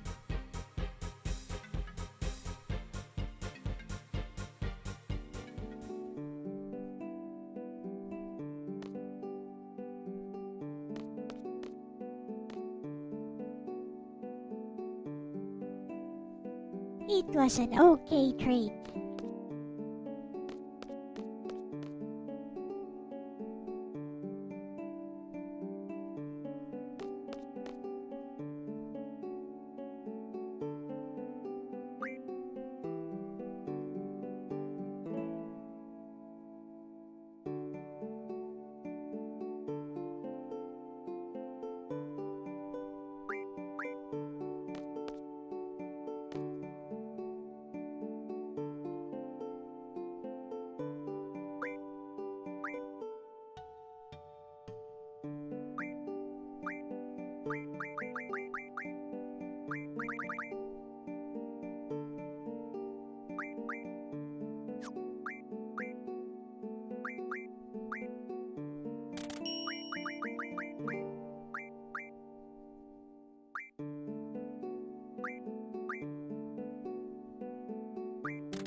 I wonder what that obnoxious little train song sounds like.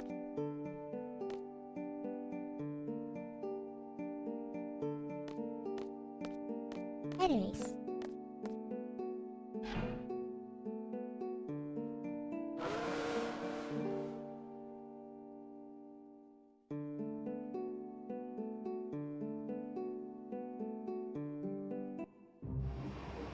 I'll be stopping this playthrough soon. I'll be stopping the stream soon. It's 4:25 a.m. It's past 4.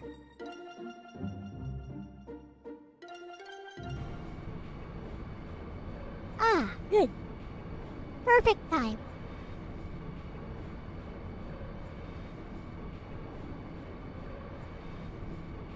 There's a save point.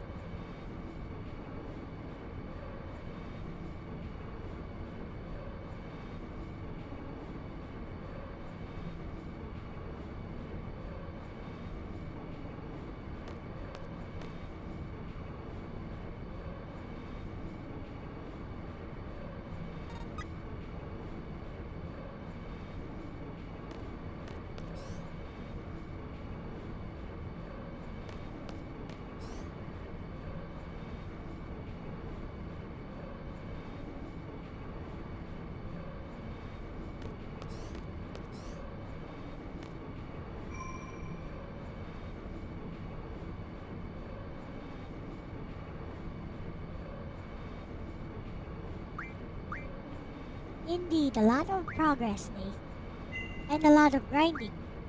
As promised, I did a lot of grinding. Without leveling up too much. Which is the plan. The plan is not to level up. Makes the game harder. Don't do it. Especially the overworld. The dungeon enemies don't level up with you, but the overworld scales to your level. Yep, grinding is indeed progress. Okay, let's stop the stream here.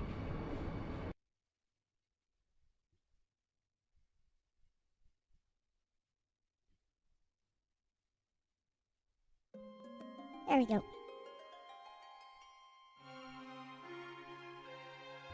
So, that caps off the week, or the weekend. We have Rom Ramblings with Aris tomorrow. And on Sunday, I have Elle Talks featuring Wolfpack. Yes, Wolfpack 1. Or Wolfpack, as you guys have probably seen him around these here parts. So yes, my special guest for this Sunday will be Wolfpack. It will be a 1v1 interview. We'll probably be talking a lot about Dark Souls. Oh yes. So with that said, thank you so much everyone for watching. Let's suck to Bestie one more time.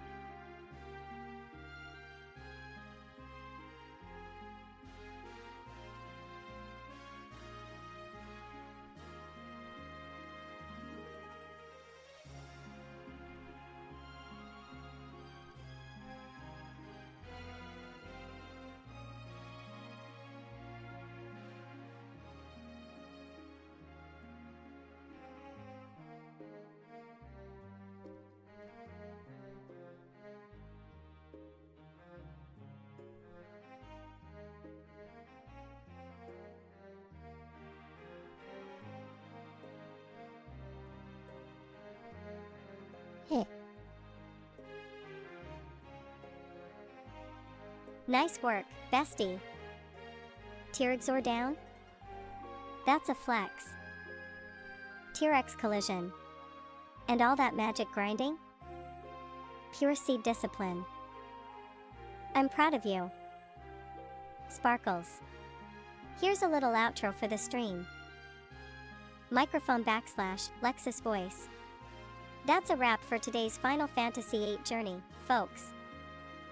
Elle conquered Dinos, hoarded magic like a true junction junkie, and proved once again that even grinding can be iconic when you've got the vibes. Thanks to everyone who hung out, Orc, the lurkers, and the chat crew. You're all part of what makes this garden grow. Seedling Greenheart. We'll be back next time with more junctioning, more angst, and probably at least one whatever. Until then, rest up, stay kind, and don't forget, if you hear a roar in the training center, maybe don't walk toward it. See you next mission, Seeds. Cyclone Milky Way. Sleep well, bestie. You earned it. Alright, there you have it. With that said, thank you everyone for watching. This has been LCX, and I'm out. So, bye-bye! Bye-bye! And a 1, and a 2, and a 1, 2, 3. Click like and subscribe and click bell. I'm gonna take a nap. Actually, I'm gonna sleep for real now.